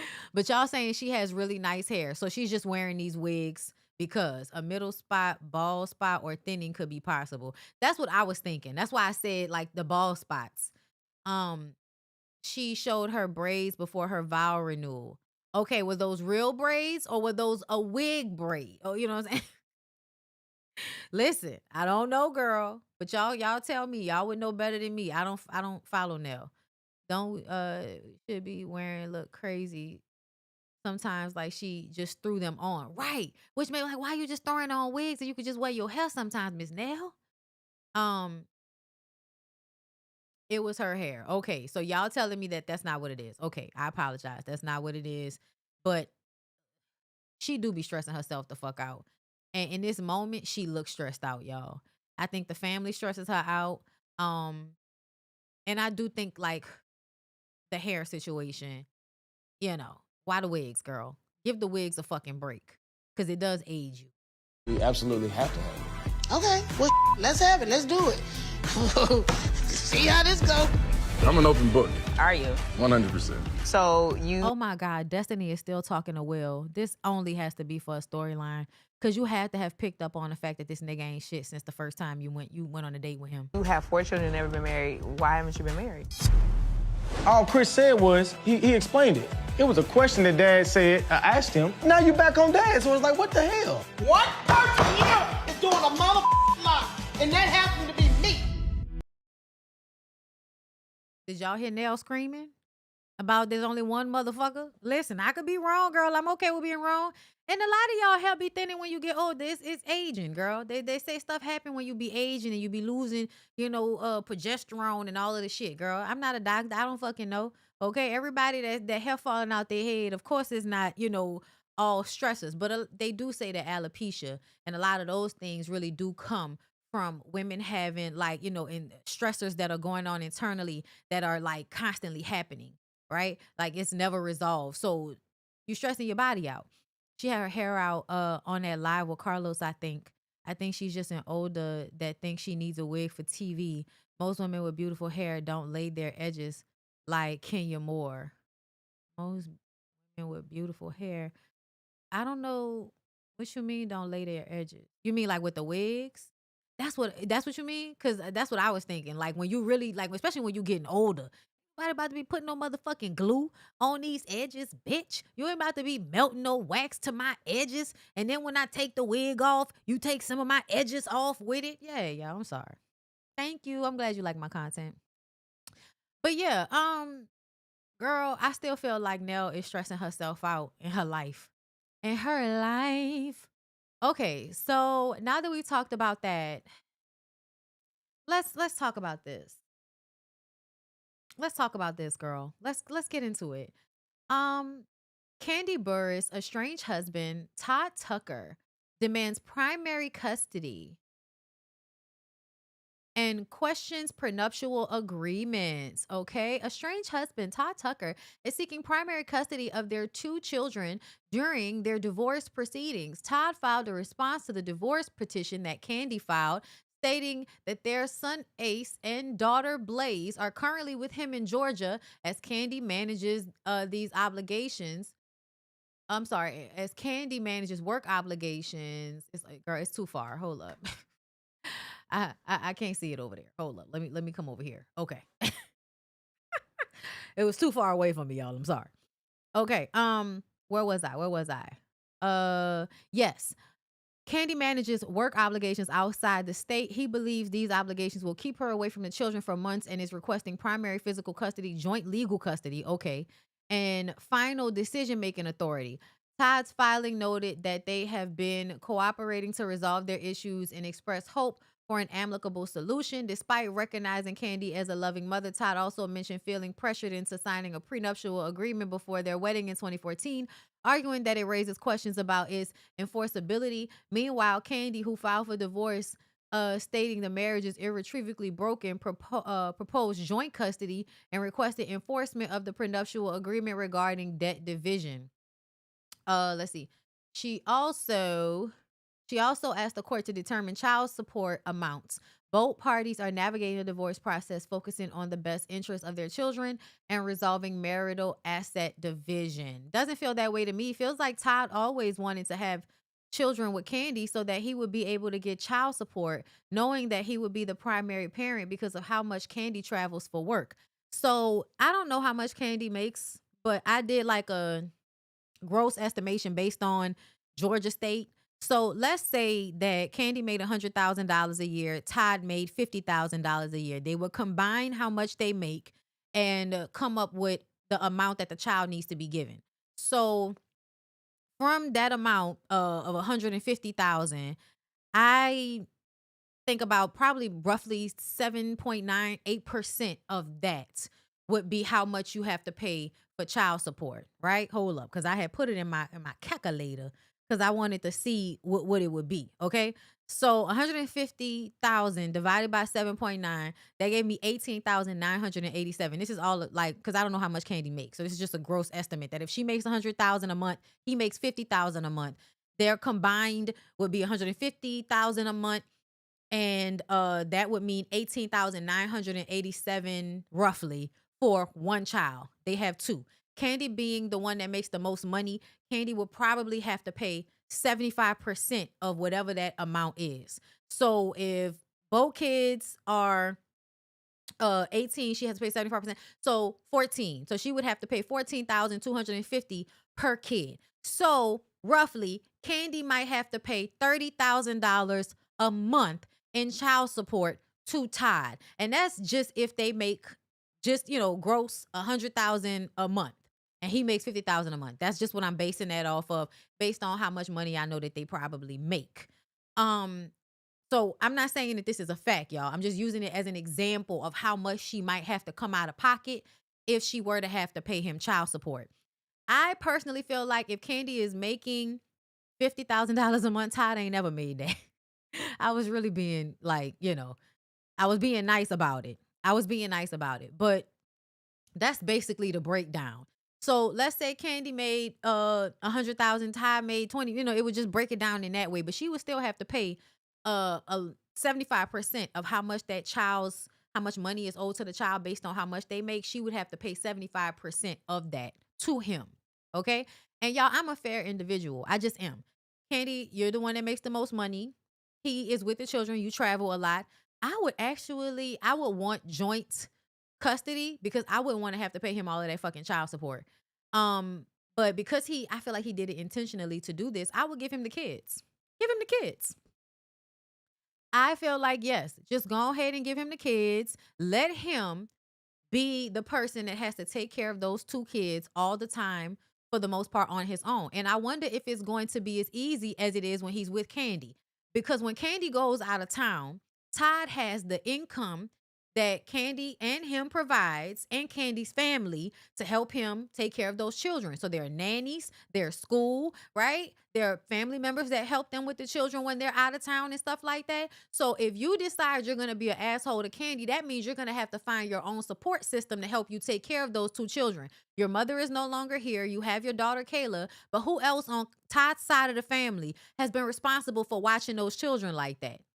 Or is it just him and Kandi and her family and whatever nannies and babysitters that they pay for? So that would make me feel like, okay, if that's how you want it, it's still going to be harder because whoever is primarily responsible for the children, that is who is going to be doing the most, in my opinion. Now, because Kandi makes so much money and he makes so much less than her, that's how she ended up getting fucked up on this. Now, to me, the reality show should help her fight the prenuptial agreement, because Todd had that prenuptial agreement and decided he wanted to argue about shit all up until the last minute, which now seems intentional. It seems as if you did that intentional to wait until the last minute to sign the prenup so that later on you could try to contest it. But I hope the reality show will help Kandi be able to fight having to give him any type of alimony. She already wants to split whatever they have together down the middle and keep what she had prior, which is the main thing that prenuptial agreement secured her with. So I would hope that they would, because y'all been married for 11 years. If you had a problem with the prenup, you should have said something by now and came up with another agreement. But you're going to wait until the divorce and now you have a problem with the prenup? No. I'm sorry. No. You're a grown-ass man when y'all got married. You weren't 20-something. No. Okay? So if I was a judge, I would throw that shit out. Like, cut it out. And if I was Kandi, I would give him the full custody. Because again, the person that is primarily responsible for the children is still going to be doing more work to me. So give him the children. Let him do it. Pay him the little $30,000 or whatever it is. Pay him the little, because that's how much she's gonna have to basically pay. What's that percentage? If she's making $100,000 and she has to pay $30,000, what's that percentage? Whatever that is, Kandi will find a way to make more money because it's Kandi. Okay? So I feel like all Kandi, girl, go ahead. Go ahead. Take them. Take them. Here go your little check. I hope you're happy. Go on. Be successful. Do better. And remind him that he asked for this whenever it begins to get hard to take care of them 2 children without all of your family's help.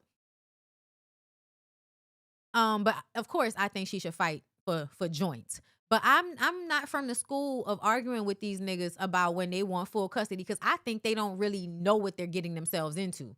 I think they care more about the money than the children. And so they want full custody so that they can get money from the woman. It's not about actually caring about the child. And I feel like eventually you're going to regret that, because you are assuming you're going to be able to take care of those children to the extent that you did when y'all were together. May not be that way anymore. He would not get my children. Well, that's your decision, babe. I would hand them over. I would hand them over. He's been a great dad. He's been a great dad. He's been taking care of the children anyway. So go ahead and give him, go ahead. Go ahead, Todd. Do it. Do it, Todd. You can do it. Men can do anything women can do. Raise them kids. And be the primary full custodial parent without any real energetic help as much from Kandi. Go ahead, boy. But I'm just saying, y'all. I would definitely fight to make sure that prenup gets upheld.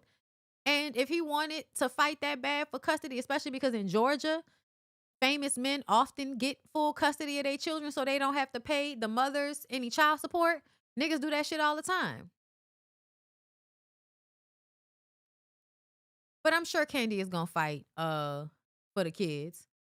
But child, please. If he thought that was gonna be a tool to punish me with, please. That's what I'm thinking. I feel like you asking for full custody because you feel like that's gonna be some punishment for Kandi, and for you to get what you apparently was always there for, which is the money. The money. Right? Create all of these businesses. Sabotage the businesses by always cutting corners in this very unnecessary way, right? The businesses fail, but you can now act like you added to how much money she was making in a way that you probably really didn't, right? Open all of these businesses with her money, make that seem like y'all was doing all of that together while you sabotage it. It doesn't really do as well. All of the restaurants, for the most part, are either failing inspections, not paying bills, not paying the right people, not having no fucking generator. Like, you not scared of ptomaine poisoning from people, eating fucking meat that's been in a refrigerator that hasn't been cooled for the past 3 hours. Yeah. Like, it when you look back on it, and those clips and all of the things that he was saying, when I thought he was just trying to have engagement on their channel to try to, because I know he's a hustler, that's what I was giving it. Like, you just trying to have engagement. But now that we look back, on the situation and now seeing what you've done, yeah, like this is what you were trying to do the entire time. And I think that Kandi might have realized how snaky he was being. But I think he was purposefully sabotaging the businesses that they had together so that he would not have to be responsible for those businesses once they broke up, right? But it does look like you were adding to her wealth when you probably weren't. You were probably taking from her wealth by making her invest in businesses that you weren't going to actually see through to make sure that they didn't fail. And then y'all had one restaurant that was doing okay, and you kept adding restaurants on. It's the same thing as, to me, adding another baby on, and then somebody, and I don't know if this is true, somebody saying that Todd wanted another child. So they would have had 3 children that she would have been having to pay almost $15,000 a piece for, if that's the case. We'll see, what the breakdown is. But Kandi is worth, based on the internet, and y'all know that the internet is not a reputable source, but they said 30 million. I imagine that that's based on her entire life, right? The money that she's been able to assess, her assets, all of that type of shit. We don't know. It could be less than that. It could be more than that, girl. We don't know. I'm not trying to count nobody's pockets, but this is the reason why we always tell like successful, women, especially successful Black women, girl, stop wanting to marry these niggas. Date them, enjoy them, stop wanting to marry them. Kandi was in a place in her life where I feel like this was a lesson she was just going to have to learn because she still wanted more children. And that old school Generation X mindset of how one has to live their life is going to stay prevalent in the back of your mind, especially when you have your mom and your elders and your family that you're very connected to, reminding you of what your life is supposed to look like. You got the world reminding you of what your world is supposed to look like. And Kandi wanted the relationship. Kandi didn't just want the baby, because Kandi already had a baby with a sperm donor. Riley and that nigga. That was already like a situation where she didn't have that. Kandi wanted to try to have the family dynamic because she never had that for Riley, and I don't think she really had that for herself. So yeah, I definitely feel like, no, I'm just saying, because you just notice certain things. Now that we're getting older, I recognize how certain generations hold themselves back based on whatever the social norm is of the time. They're going to hold themselves back at large.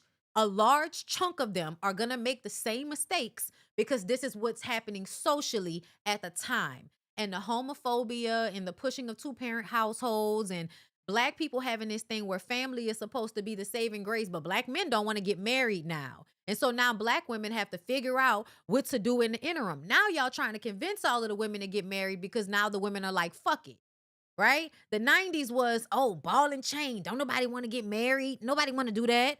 So women was like, fine, fuck it. We'll figure out how to make life work on our own, right? Men figured out, no. Men was running and turned around and realized that it wasn't a whole bunch of bitches chasing them no more. Well, the last time I started running, it was buku bitches back there. Now it's only a few, and I don't even want none of them. Oh, well, damn. I guess now we gotta move to offense. We was on defense before, but now we gotta move to offense. Okay? Now we gotta figure out a way to convince these women that they want to be married to us. Because it's the same thing, y'all. Y'all know how when you get into a relationship with somebody that's about to fuck over you, they love bomb you and get you to start chasing them. The same thing Todd said he did with Kandi. Give her all the attention and energy, and then when she starts to respond and give you all of that energy, then you pull back, so now she's chasing you. The same thing. Exact same thing, okay? So, yeah, it's sad. It's sad because it didn't have to be this way. Ebony K. Williams, every day, okay? I do believe if women want to have children, do it without the man. Do it without the man, girl, especially if there's no man there. But if that's something you really want, go and find a way to do it with just sperm and no rights, because this is a situation you end up in, right? A nigga trying to find ways to get more money out of your pockets when really he been low-key snaking you the whole time, which that doesn't feel good, right? It doesn't feel good. And I feel like this is the shit that men are always thinking that women are doing, but they're the ones that are more likely to do this type of shit, which is why they project it onto women the way they do. Because I feel like, why would you not want to try to share custody with Kandi, as if Kandi can't have her children and a nanny with her so that she can spend whatever her week is. If y'all do one week on, 1 week off, no matter whether Kandi is traveling or not, she can have the babies with her. She can have her mom or her aunt, somebody with her. She can have, like, what? Like, I don't know. Like, I just kind of feel like you're doing this because you're trying to get money out of her. That's the only thing I could think of. And because men don't actually have any babies, because they don't lose any teeth, because they don't lose calcium, because they don't lose bone density, because they don't lose blood, because they don't lose their bodies. Like, they don't lose anything when women get pregnant. Because a lot of times y'all niggas don't even have money. So don't say that. But when women get pregnant, naturally, men don't lose anything. So in the relation to marriage, I feel like the fact that women are the ones that go through childbirth always makes them more valuable in a situation than a man. I don't care. I don't care. I don't care. I don't care. I don't care. I know, double standards, my God, on today. But to me, it's not the same situation as when a woman is the one that's not making as much money and she's had the children and been a homemaker. It's not the same thing as a man making less money than you, and you're the one that is not only having the baby the first time, but then paying for the IVF, paying for the surrogate. Kandi probably paid for all of that shit, right? So if I'm paying for it and I'm the one that actively physically had the children, no, nigga, you should not be considered just as valuable in the breakdown of a relationship as a woman is. I'm so sorry. I'm so sorry. I'm so sorry. But I know y'all think that when y'all flip this shit, it's the same. Oh, he's a good father. Yeah, but did he lose any teeth? Did he lose any teeth?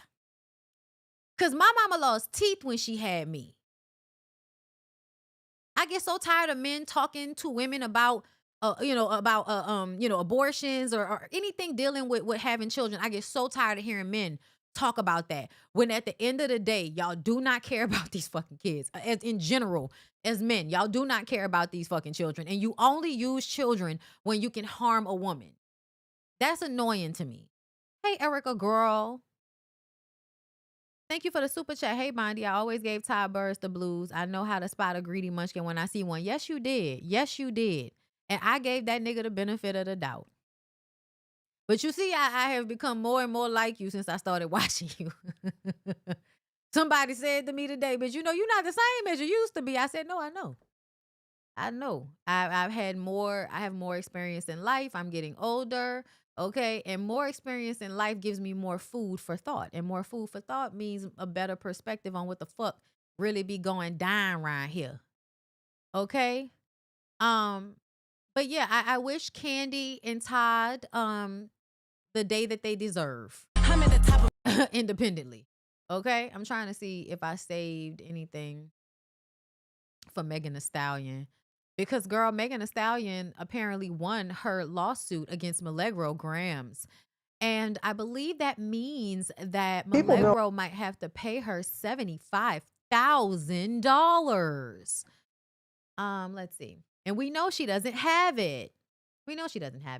A federal jury in Miami found Milagro Cooper liable on 3 claims brought by Megan Thee Stallion: defamation, intentional infliction of emotional distress, and the dissemination of an alleged fake explicit video during the Tory Lanez matter. Damages were set at $75,000, including punitive damages. According to court reporter Megan Cuniff, the judge has not yet ruled on a separate issue regarding whether Milagro qualifies as media. She doesn't. If the judge determines she does, the defamation claim could be dismissed because Megan's legal team did not provide advance notice before filing the suit, meaning that they didn't send her a cease and desist first. That's why people send you a cease and desist first, because they have to give you the opportunity to take the shit down or to stop talking about it before they sue you. Judge Eltenega entered the judgment reflecting the jury's verdict today and will issue a final ruling once the post-judgment briefing on the media defendant question is completed. So we're still waiting. And honestly, I think Meg should go after as many people as she can. I think she should go after DJ Academics for sure. And I think she should go after anybody else that lied, like purposefully lied during her case, because it was literally one of the most difficult stories I've ever covered in my life. To have so many people arguing for why it was okay for that man to shoot that lady. Whether they were arguing that it was okay that she got shot, or they were arguing anything, just anything related to that story, saying that it was Kelsey, girl, anything. Crazy. Crazy work. Okay, let me see. Was there anything else that I wanted to get into before I get out of here on that? But girl, girl, I'm glad Megan won. We'll see how it all plays out. But y'all really should stop lying. Y'all really should stop lying on people, like knowingly lying on people. Y'all should really stop doing that. That's weird. Also, stop thinking that because you don't like a certain celebrity, they don't deserve whatever life God has blessed them with. I think that's weird too. I think that's very weird, the way Milagro felt like, because Megan Thee Stallion was a hoe like her mom, that Megan, didn't deserve to be treated like a victim when she got shot. That's basically what I got from Megan Kunif's notes about the case, which is basically, your mama was a hoe. You hate your mama for being a hoe, and you've decided to hyperfixate on Megan Thee Stallion because she reminds you of hoes, and that reminds you of your mom. So now whatever anger and blame you wanted to place on your mama, you're placing it on a parasocial relationship with a celebrity who doesn't even know you. Yeah. That's what that felt like. Let's see. Milagro got on the stand and stated that she covered that Megan was harmed, but has video saying that she was never shot. So which is it? Exactly. And oh yeah, that's why. Okay, thank you so much, Erica, for mentioning Joe Budden, because they said, and I didn't save it, but there was a clip floating around of them talking about Megan Thee Stallion and Klay Thompson, and they could tell that Joe was like purposefully not speaking because nobody wants Joe to say anything, because the last time he said something about wanting to shoot Megan Thee Stallion in the Call of Duty game, it went viral and everybody was like, why are y'all still giving this nigga a platform? And it brings up all of the ways that he's abusive, because why are you this angry at a woman that you've never met? Why are you this angry at a woman that has really done nothing to you, that you would enjoy unaliving her, okay? Killing her on a fucking video game. Like, why do you want to do that? Because you hate women? Because you're violent, right? Like, it's really weird. It's really, really weird, y'all. But if she can find a way to sue Joe Budden, that would be cool too, because I feel like that type of violent rhetoric that them niggas promote is very dangerous. Him, DJ Academics, even them pushing for y'all to be stupid, for them to pushing anti-intellectualism. Like, I'm not saying that, because I really do feel like people sell themselves short, because I'm realizing I was doing this my entire life. My entire life, I was not giving myself enough credit for how smart I actually am. And that's because when you see shit that other people don't see, they gaslight you a lot about it, okay? So I spent a lot of my life not really seeing how smart I was. Now that I recognize how smart I am, I'm like, damn, bitch, you was selling yourself short. So now I recognize the way other people who don't feel like they're smart do shit because they don't think they're smart. People that will believe certain things about, people that believe certain stories, like, there's a lack of smarts. You don't believe you can be smart. You don't think that you're going to understand. So you just choose to be contrarian. You choose to take on denying things as a way of being, because that's easier than admitting to yourself that I may need to, do a little bit more here. I might need to read a little bit more. You don't want to do that. So you would much rather be comfortable with what you don't know and then just make everybody else wrong, even though you have no real evidence. It's the craziest thing. They call it something on the internet, on TikTok, where they talk about how there's like this graph. People that are extremely smart know that it's a lot of shit they don't know, right? But then people who don't know anything have the hubris of somebody that knows everything. And it be like, girl, what's going on? So yeah. Academics, Joe, Cam and them. Like, it's just a lot of anti-intellectualism, a lot of degeneracy being promoted in the black community. And when y'all niggas was doing it with rap, everybody was like, oh, you know, free speech. But now that we look around and most of y'all don't read books because you were taught that that's lame and that's not fun. So let's not read books. So now we don't know anything, but we always got some shit to say. Yeah, I think all of that shit is really dangerous. I think it's really dangerous. Real nigga shit. Real nigga shit.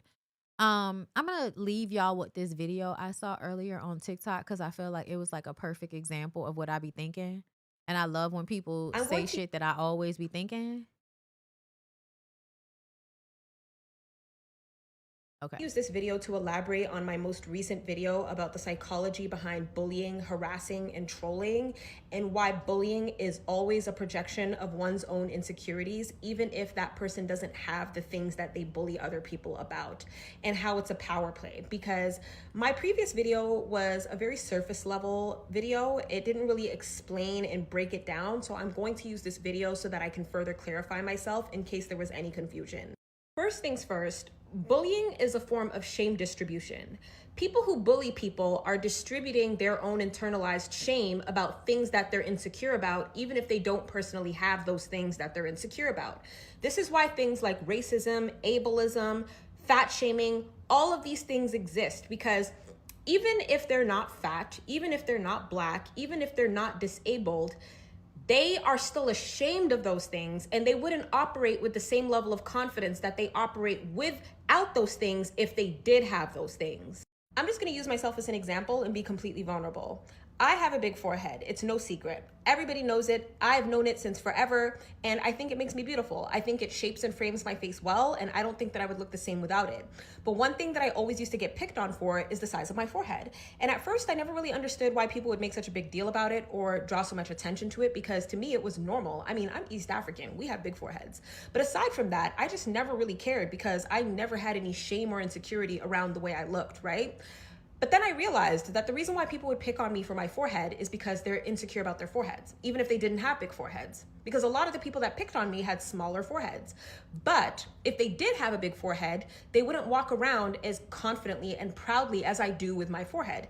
They would use every trick in the book to try and hide it. They would wear hats, they would wear bangs, they would... Like Neo that's always wearing hats because his head's so fucking big. Use makeup to try and make it look smaller. Like, they would do everything in their power to hide it. Contouring. But because I don't, they can't understand that. So what they do is they distribute their shame so that you can conform to whatever shame that they've internalized. That's how it works, right? And that's why I said that bullies are really just insecure people projecting their insecurities, whether they have those traits or not. Which is why I don't like fucking bullies, and why I always feel like whatever you want to bully somebody about, I'm going to look at you and find the truth in why you're bullying for that reason. So when we talk about homophobia, and I talk about how people that decide they're homophobic and they're going to, you know, passive aggressively or aggressively bully gay people, and I say it's because secretly you're suppressing that within yourself. Person doesn't have to have your trait in order to be insecure about it. Because in their minds, if they had what you had, they wouldn't be confident in it. They would definitely internalize so much shame to the point where it would crush their ability to even exist in society as free. Shame. And I realize this, right? People that carry a lot of shame, that's the people that go to church a lot. I don't know why, but it seemed like whenever people, and because this happens a lot in churches too. Remember the little girl that got bullied in church and all that? Okay. Women internalize shame and guilt because they are women. And that is why they're sometimes the biggest proponents for some of these very fucked up things, right? Is because the people who get attacked or bullied the most internalize it, and then they become the thing. They become the monster to somebody else because they've internalized the thing. It's the same thing as when I see a whole bunch of gay people saying homophobic shit. Like, you think because you gay or you a lesbian that I'm supposed to give a fuck about your homophobia. Bitch, I don't give a fuck if you a lesbian, and then I'm still gonna call you homophobic because I understand that you can have internalized homophobia because we live in a weird ass world that has been created by people that hate us, and they teach us to hate ourselves. And so here we are. But I always tell y'all this. Yes, the Dunning-Kruger effect. Thank you. That's what I was talking about when I said that scale of people that are really dumb and think they're really smart, and the people that are really smart that know they don't know everything. Daily as you do with your traits. And this is the main reason why we have things like racism, colorism, fat phobia, ableism, you name it. Every ism in Why every old hoe y'all know runs to the church and then is listening to her church every day and all of that, because she is trying to soothe the shame and the guilt that she feels about whatever has happened in her womanhood. Instead of putting the blame on where it should be going, on the men that took advantage of you, on the people that harmed you, on the parents that neglected you and failed you, instead of doing that, you actually internalize it. Yes. No. You actually internalize it. And when you internalize it, you become, to me, the problem, because you didn't disseminate that shame and that guilt to other people. That's what a lot of the times I see women doing in church, right? You was a hoe back in the day. You feel bad about it now. Now you got to go to church and pray it away. And then a part of that is the shame and the guilt and spreading it around to everybody. Spread it around, girl. The world is a byproduct of internalized shame from social conditioning, from comparison, from peer pressure. If people didn't have norms to conform to, these isms wouldn't exist. Right. Let's even take it a step further. Bullying is actually a power play. That's what it is. Every time. They're not attacking you because they think you're insecure, as I said in my previous video. They're attacking you because they want you to be insecure so that they can feel either equal to you or above you. That's what it is. I tell y'all this all the time. And if you really want to...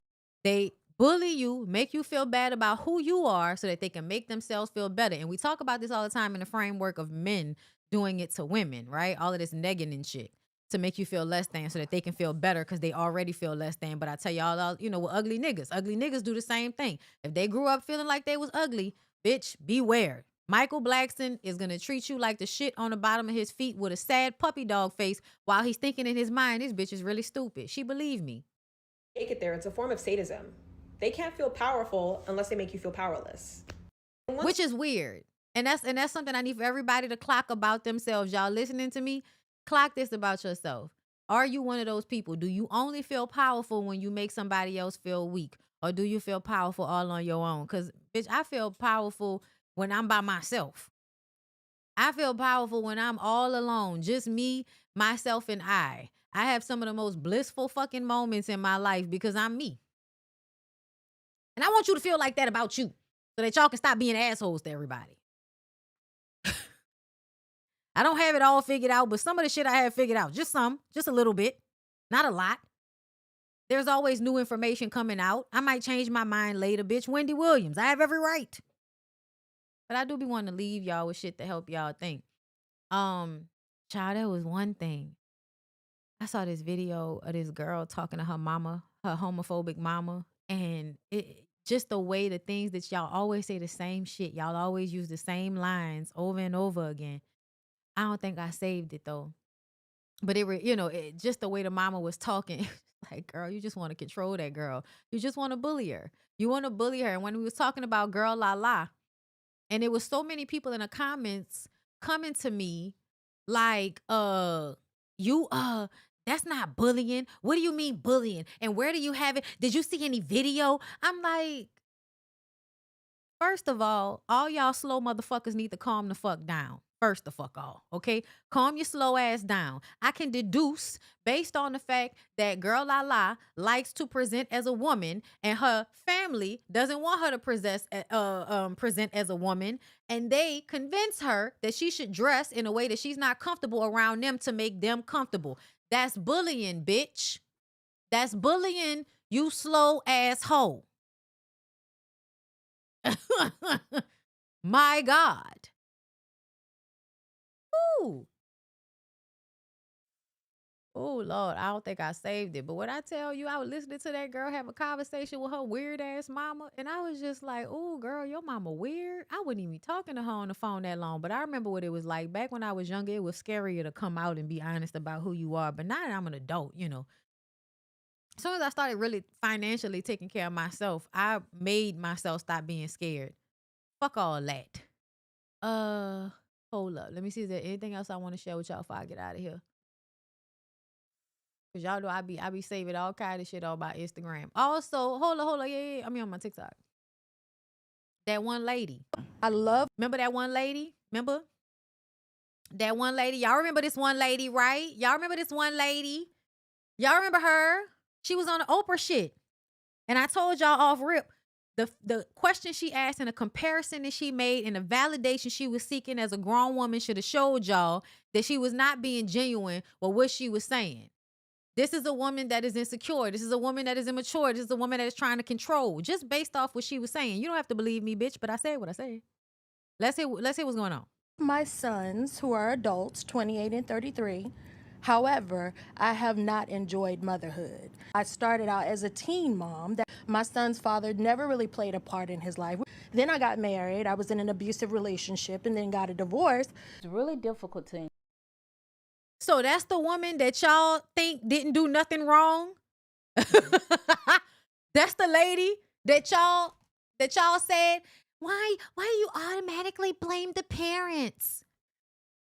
Because y'all have an inability to see yourselves. That's why. Because we knew that there was something that happened in that boy's life that had him doing the things that he was doing now, and you were probably not being honest about it until it makes you a victim, right? You could tell us all that about you, which makes you a victim, and you turn around and tell me you don't understand why your son was having the issues he was having? I'm going to let this lady finish. Enjoy motherhood when it starts in survival mode. Those early experiences shape the entire foundation of her parenting. All of this is real, it's painful, and it's not her fault. She probably shielded you from the abuse and took the brunt of the abuse herself. She may have stayed in that abusive relationship to make sure you had a roof over your head. And all of that is stupid. I'm sorry. I got to tell y'all don't stay in abusive relationships so y'all children can have roofs over their head. You stay in abusive relationships because abusive relationships are an abusive but addictive cycle. You're in an addictive cycle with an abusive person. I don't know why people haven't peeped that yet, but whenever I tell y'all, please listen to me.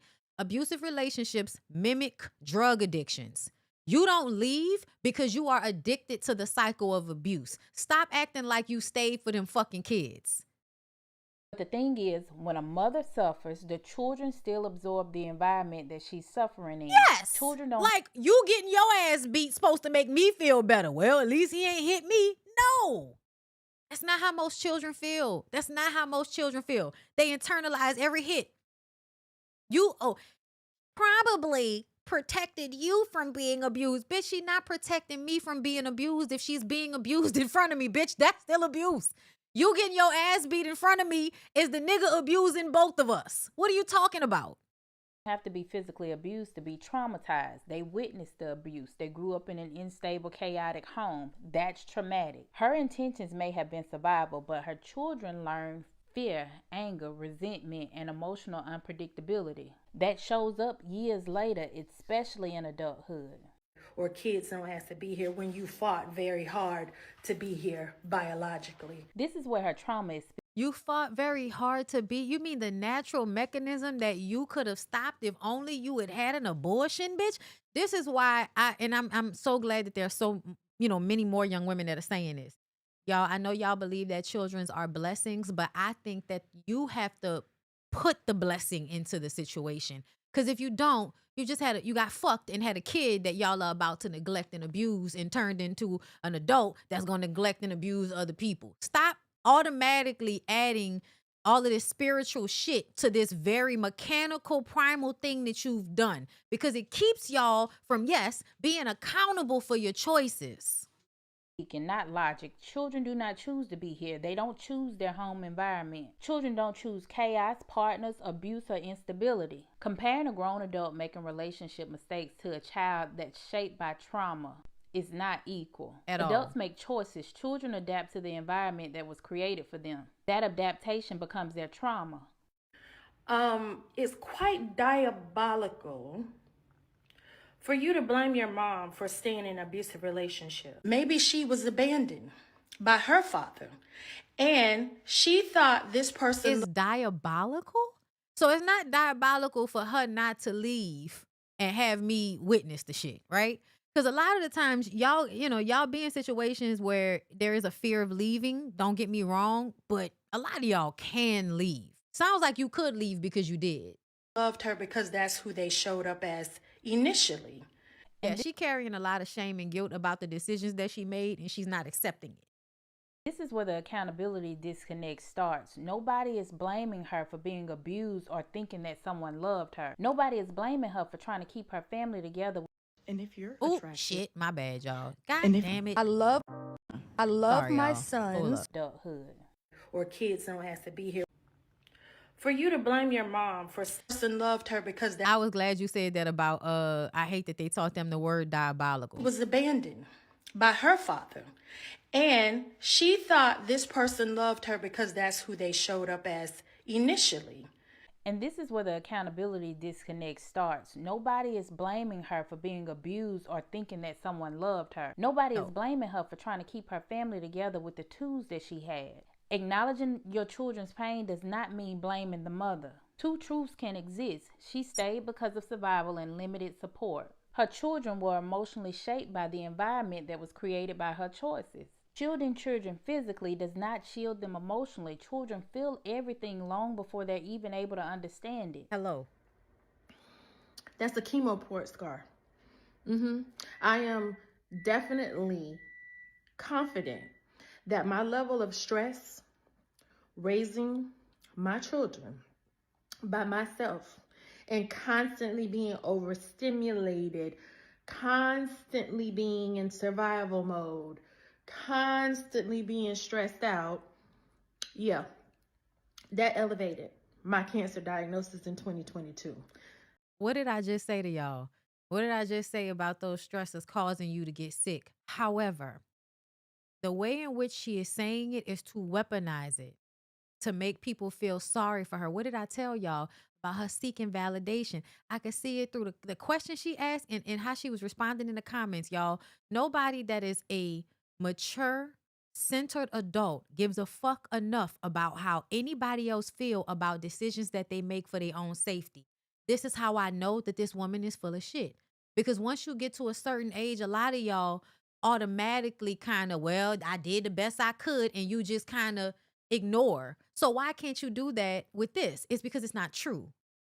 You're trying to get validation from outside sources about decisions that you've made because you feel bad. And I wish that you would know that that's an internal journey for yourself. That's the only way you would have shown me that you are actually not full of shit. Was you not coming to us in the way that you did, framing that question in the way you framed it. And now you showing us your keloid so we can know that you went through cancer to drive home how you've been through so much. But when you understand that you've brought yourself through some of these things by the decisions you've made, not to make yourself feel bad, but to be clear. Because once you're clear on how you got there, you cannot make that same mistake over again. A lot of people, it's like y'all don't want to accept your own part in things sometimes, not as a way to punish yourself, but as a way just to be clear about what has happened. That's why I don't like when people say that shit about, oh, you're a willing participant and all of that. No, because at the end of the day, a person choosing to ball their fists up and hit you is a them decision, not a joint decision. It's not. Now, it becomes a joint decision for you to stay in the cycle of abuse, but every single time they look at you and decide they're going to use the power in their body to hurt you, that is a them thing. That is a them thing. You're not going to pass that blame around enough for me because, bitch, if you're not in that nigga body, you can't make him hit you. And same year, my younger son, the one that I'm estranged from, that's hella disrespectful and unappreciative, that said I was only at the hospital to watch him die because I wanted to collect insurance money. Yeah, I got diagnosed with cervical cancer at the same time. To me, this is... But you also hated raising your kids, and then you call them ungrateful. But they're probably ungrateful because they feel that you hate them. Who the fuck is grateful to be here with a mama that don't like you? I need for y'all to be so fucking for real. That's some entitlement. That's some slave master white people shit. That you think somebody is supposed to just be grateful because they exist. That's not how this works. The most revealing part of the entire story. A child, especially a son who just woke up from a coma, doesn't say that you just came to watch me die so that you can collect the insurance money. This is not guilt tripping, manipulation, or immaturity. This is a deeply wounded person speaking from years of pain. Statements like that come from long-term emotional distress. This child probably felt unprotected, emotionally abandoned, and he resented her for that. This comes from trauma that has probably never been acknowledged. It's likely the result of what he has experienced. If you have grandchildren that are 11 plus years old, first of all, you know they have phones. You know they have ways to communicate with you if they so choose to. 11 plus years old. First of all, they're old enough to establish their own relationships with you if they wanted to. This expectation is another emotional blind spot. Children, especially those that are 11 years old, only know their grandparents through the lens of their parents that's raising them. If she's estranged from her son, then of course the child's mother isn't going to be encouraging a relationship. That child shouldn't be responsible for bridging the gap alone. Placing that kind of This is why a lot of us don't like y'all. Because y'all really do think the onus is on children to maintain relationships with adults. I think that's weird. I think that's so weird for you to be like, yeah, my 11-year-old grandchild should be fucking calling me. Yeah, no, I don't think that's how that goes. Y'all, I didn't never pick up a phone to call my grandma and have a conversation. I was just always near her because my mom made sure I was just near her. Whether she was dropping me off to her in the morning before she went to work, or when they were staying in the same building and her house was on one side and my mama's shop was on the other. So I was just always over there with my grandmother. But I never had to actively, mind you, my grandmother died when I was 10. But I never had to actively have a relationship with these people. Even my other grandmother. Nobody expected me to have a relationship with that lady. Like, you either gonna call me and have a relationship with me, or I'm gonna see you when I see you. I'm not calling you. What does that look like? I'm 11. I don't know how to have phone conversations with people. Like, I mean, I did. I used to be on the phone talking to people, but that's just me. And then also we grew up back in the day when phones was like a thing. It's a thing for you to be on the phone in 1998, in 2000. Phones, being on the phone talking to people is a thing. Okay? Now we text and all of that. I sometimes be like, mama, please stop calling me for shit that you could just text me. You know how to text. Just text me. Because it'd be like the smallest little thing that you make me stop what I'm doing so I can call you back when you could have just text me the shit. And that's because she come from a generation where they didn't text, they call. So her automatic thing is to call. You see? So even in the situation though, a child is not responsible for a relationship with an adult. And I feel like whenever people don't want to be responsible for how they failed children, they say that. Like whenever a daddy that wasn't never there for their child, well, I'm not the phone work both ways. Bitch, is you dumb? You're an adult. What do you mean the phone works both ways? You're an adult. Now, once they become an adult, it's up to them to keep the relationship going.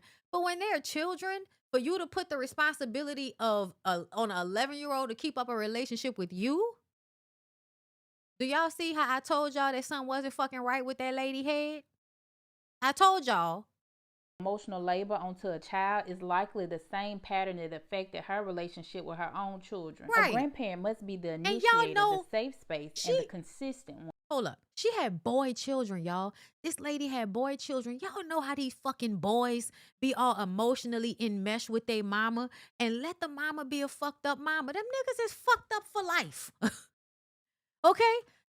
Niggas are so fucking sensitive and emotional as children that when they have mean fucked up mamas, they automatically adapt and become mean fucked up niggas. There's a nastiness about a man that really can't stand his mama because his mama resented having to take care of him. Ma'am, it sounds like you didn't even want to have these fucking children and then you've been beating them over the head with how much they owe you ever since. That's another thing. Girl, Tanya called me the other day, playing, joking. She said she was joking. I feel like you don't be calling me enough. I said, oh, well, that sounds like a you problem, baby. I just saw you yesterday. We just talked last night. Yeah, you sound like you being a little needy. You need to get that together. Yes. That's what I told the lady. And at the end of the conversation, she said, I was just playing. I was like, oh, all right. Well, I'll talk to you later.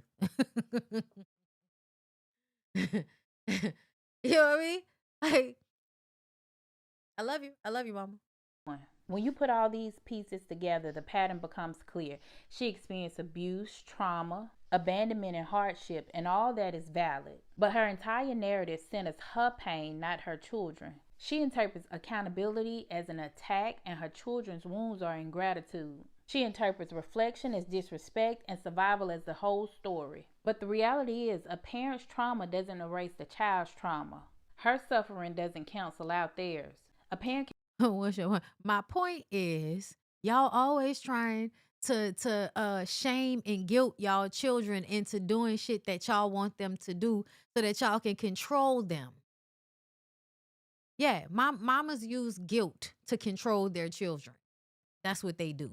Instead of just saying what they would like and accepting whether you do it or not, right? But no, they want to guilt you. They want to make you feel bad. They want to coerce you into doing what they want you to do instead of just asking.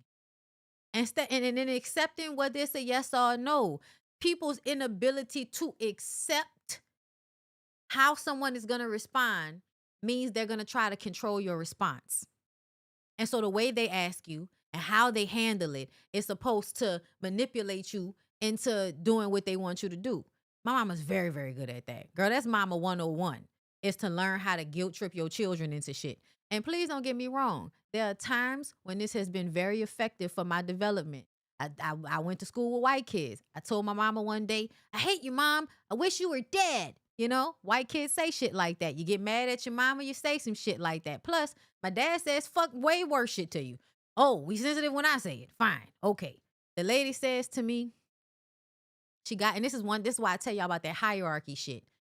She got down, she looked me in my eye, and she said, now I want you to go in your room and I want you to think about if I were to actually die. I want you to go and think about it. And I did. I went in my room, I laid on the bed, and I might have been in there for 2 fucking minutes of actually thinking about if she were gone. And I burst into tears. And I come back out, Mama, I'm sorry. And she was like, I know, baby. It's okay. She didn't hit me. She didn't get mad. She asked me to really think about what I said. And I did. Now that I'm an adult and you call me because you recognize we ain't talked in a few days, and you may not necessarily feel good about that, but you have this natural mechanism now where you can't just call me and relate to me normally. You got to add some guilt in there first so that it'll have the desired effect. And that's because you want to control the response, because it makes you feel bad if I don't respond to you the way you want me to. So I have to talk to her sometimes and tell her in the most kind, calm way as I can, but I correct her about these things because it's unhealthy. It's unhealthy sometimes. And so I need for you to be aware that in order for us to continue to have a good relationship, I can't feel like you're going to make me feel bad every time you call me. Because once that happens, once every time I pick up the phone, you making me feel bad about something, or you feel like you got to check me about something so I can know you my mama and all of that, I'm going to stop wanting to interact. I'm going to stop wanting a call. You know what I mean? So we have these conversations so that she can self-correct so we can continue to have a relationship. Because see, listen, I already know how to handle everything. Okay, I've been raised already. Now you kind of have to reparent your boomer parents sometimes because there's some shit they didn't learn. Have the best intentions, but that doesn't negate the child's experiences. This isn't about judging her, it's about understanding how trauma passes through families. Yes. The goal isn't to blame parents, it's to break the cycle. Healing isn't just about distancing yourself from people who hurt you. Healing is understanding and acknowledging the people who hurt you may have been hurting too. Yes. I love my sons who are... And I loved her for that video, y'all. Okay, y'all, if y'all can see it I love my at sons the top of the screen, because I don't feel like saying that. Hold up. Let me back up so y'all can see her name, so y'all can make sure y'all follow her. I don't like using people content and not shouting them out. Tatiana Williams 3. Yeah, she made that video that I saved. So shout out to her. And I don't know if y'all saw the last video I showed y'all, but I'm gonna pull that up because I want to reference her too. But Tatiana, you did your big one with this one because it was good, and I was really, it did give me what I needed to come back to y'all and say I told you so, which y'all know, is one of my favorite things to do, but definitely one of my favorite songs from Solange. Okay. I told you so, unless you prove me wrong. Child, I don't know. Oh yeah, it was that video with the girl. Wait, in the wig. Damn, did I lose it? Did I lose it? Did I lose the one with the wig? No, here it go. Here it go. That was water body aqua. Okay, that was water body aqua on TikTok, on the TikTok. Okay. Use this video to elaborate. But yeah, shout out to the TikTokers. I just finished talking about how I actually like TikTok more now than Instagram. Oh my God, whatever. I do better on Instagram, but I do like TikTok's interface better. Let me read some of these comments before I get out of here. But I did enjoy the conversation. I hope y'all did as well. Miko, hey love. I bet big money Todd put Kandi in debt in some capacity. Then made her common sense kicked in. Todd truly spent all this time scheming all to get his soft life. Yeah. Yeah. That's what it seems like. Thank you, Quasia. I know you probably saw yourself up there because I saw your video earlier. Hey. I think I read that super chat from Kendra. Okay. Well, it's raining, y'all. And I hope my tent isn't all wet. Let me see. Because I saw some comments down here that wasn't super chats I wanted to look at. Hold up. Let me see. That's why I had to step away from mine, trying to guilt trip into her control and then get mad at me when it didn't work and would disappear to punish me. Yeah. Yeah. And you have to correct that. That was another video I saw about this mom who was talking about her kids. And she was basically saying there's no Christmas for them because they ungrateful and they don't do anything. They don't clean up. They don't do this. They don't do that. And they keep breaking all of these phones. She keep buying new phones. I was like, ma'am, flip phones are a thing. Like one thing I really did, like I heard so loudly from my dad was how you have to stop responding to bad behavior with gifts.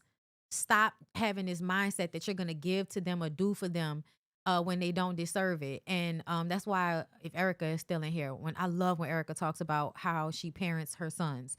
One of the things she talks about is like how they have to take care of themselves. Like the earlier they are that you have them taking care of themselves, washing their own clothes, cleaning their own dish, making their own food, figuring out how they're going to get around. You are still there to emotionally and mentally and financially support them and give them help when they need it.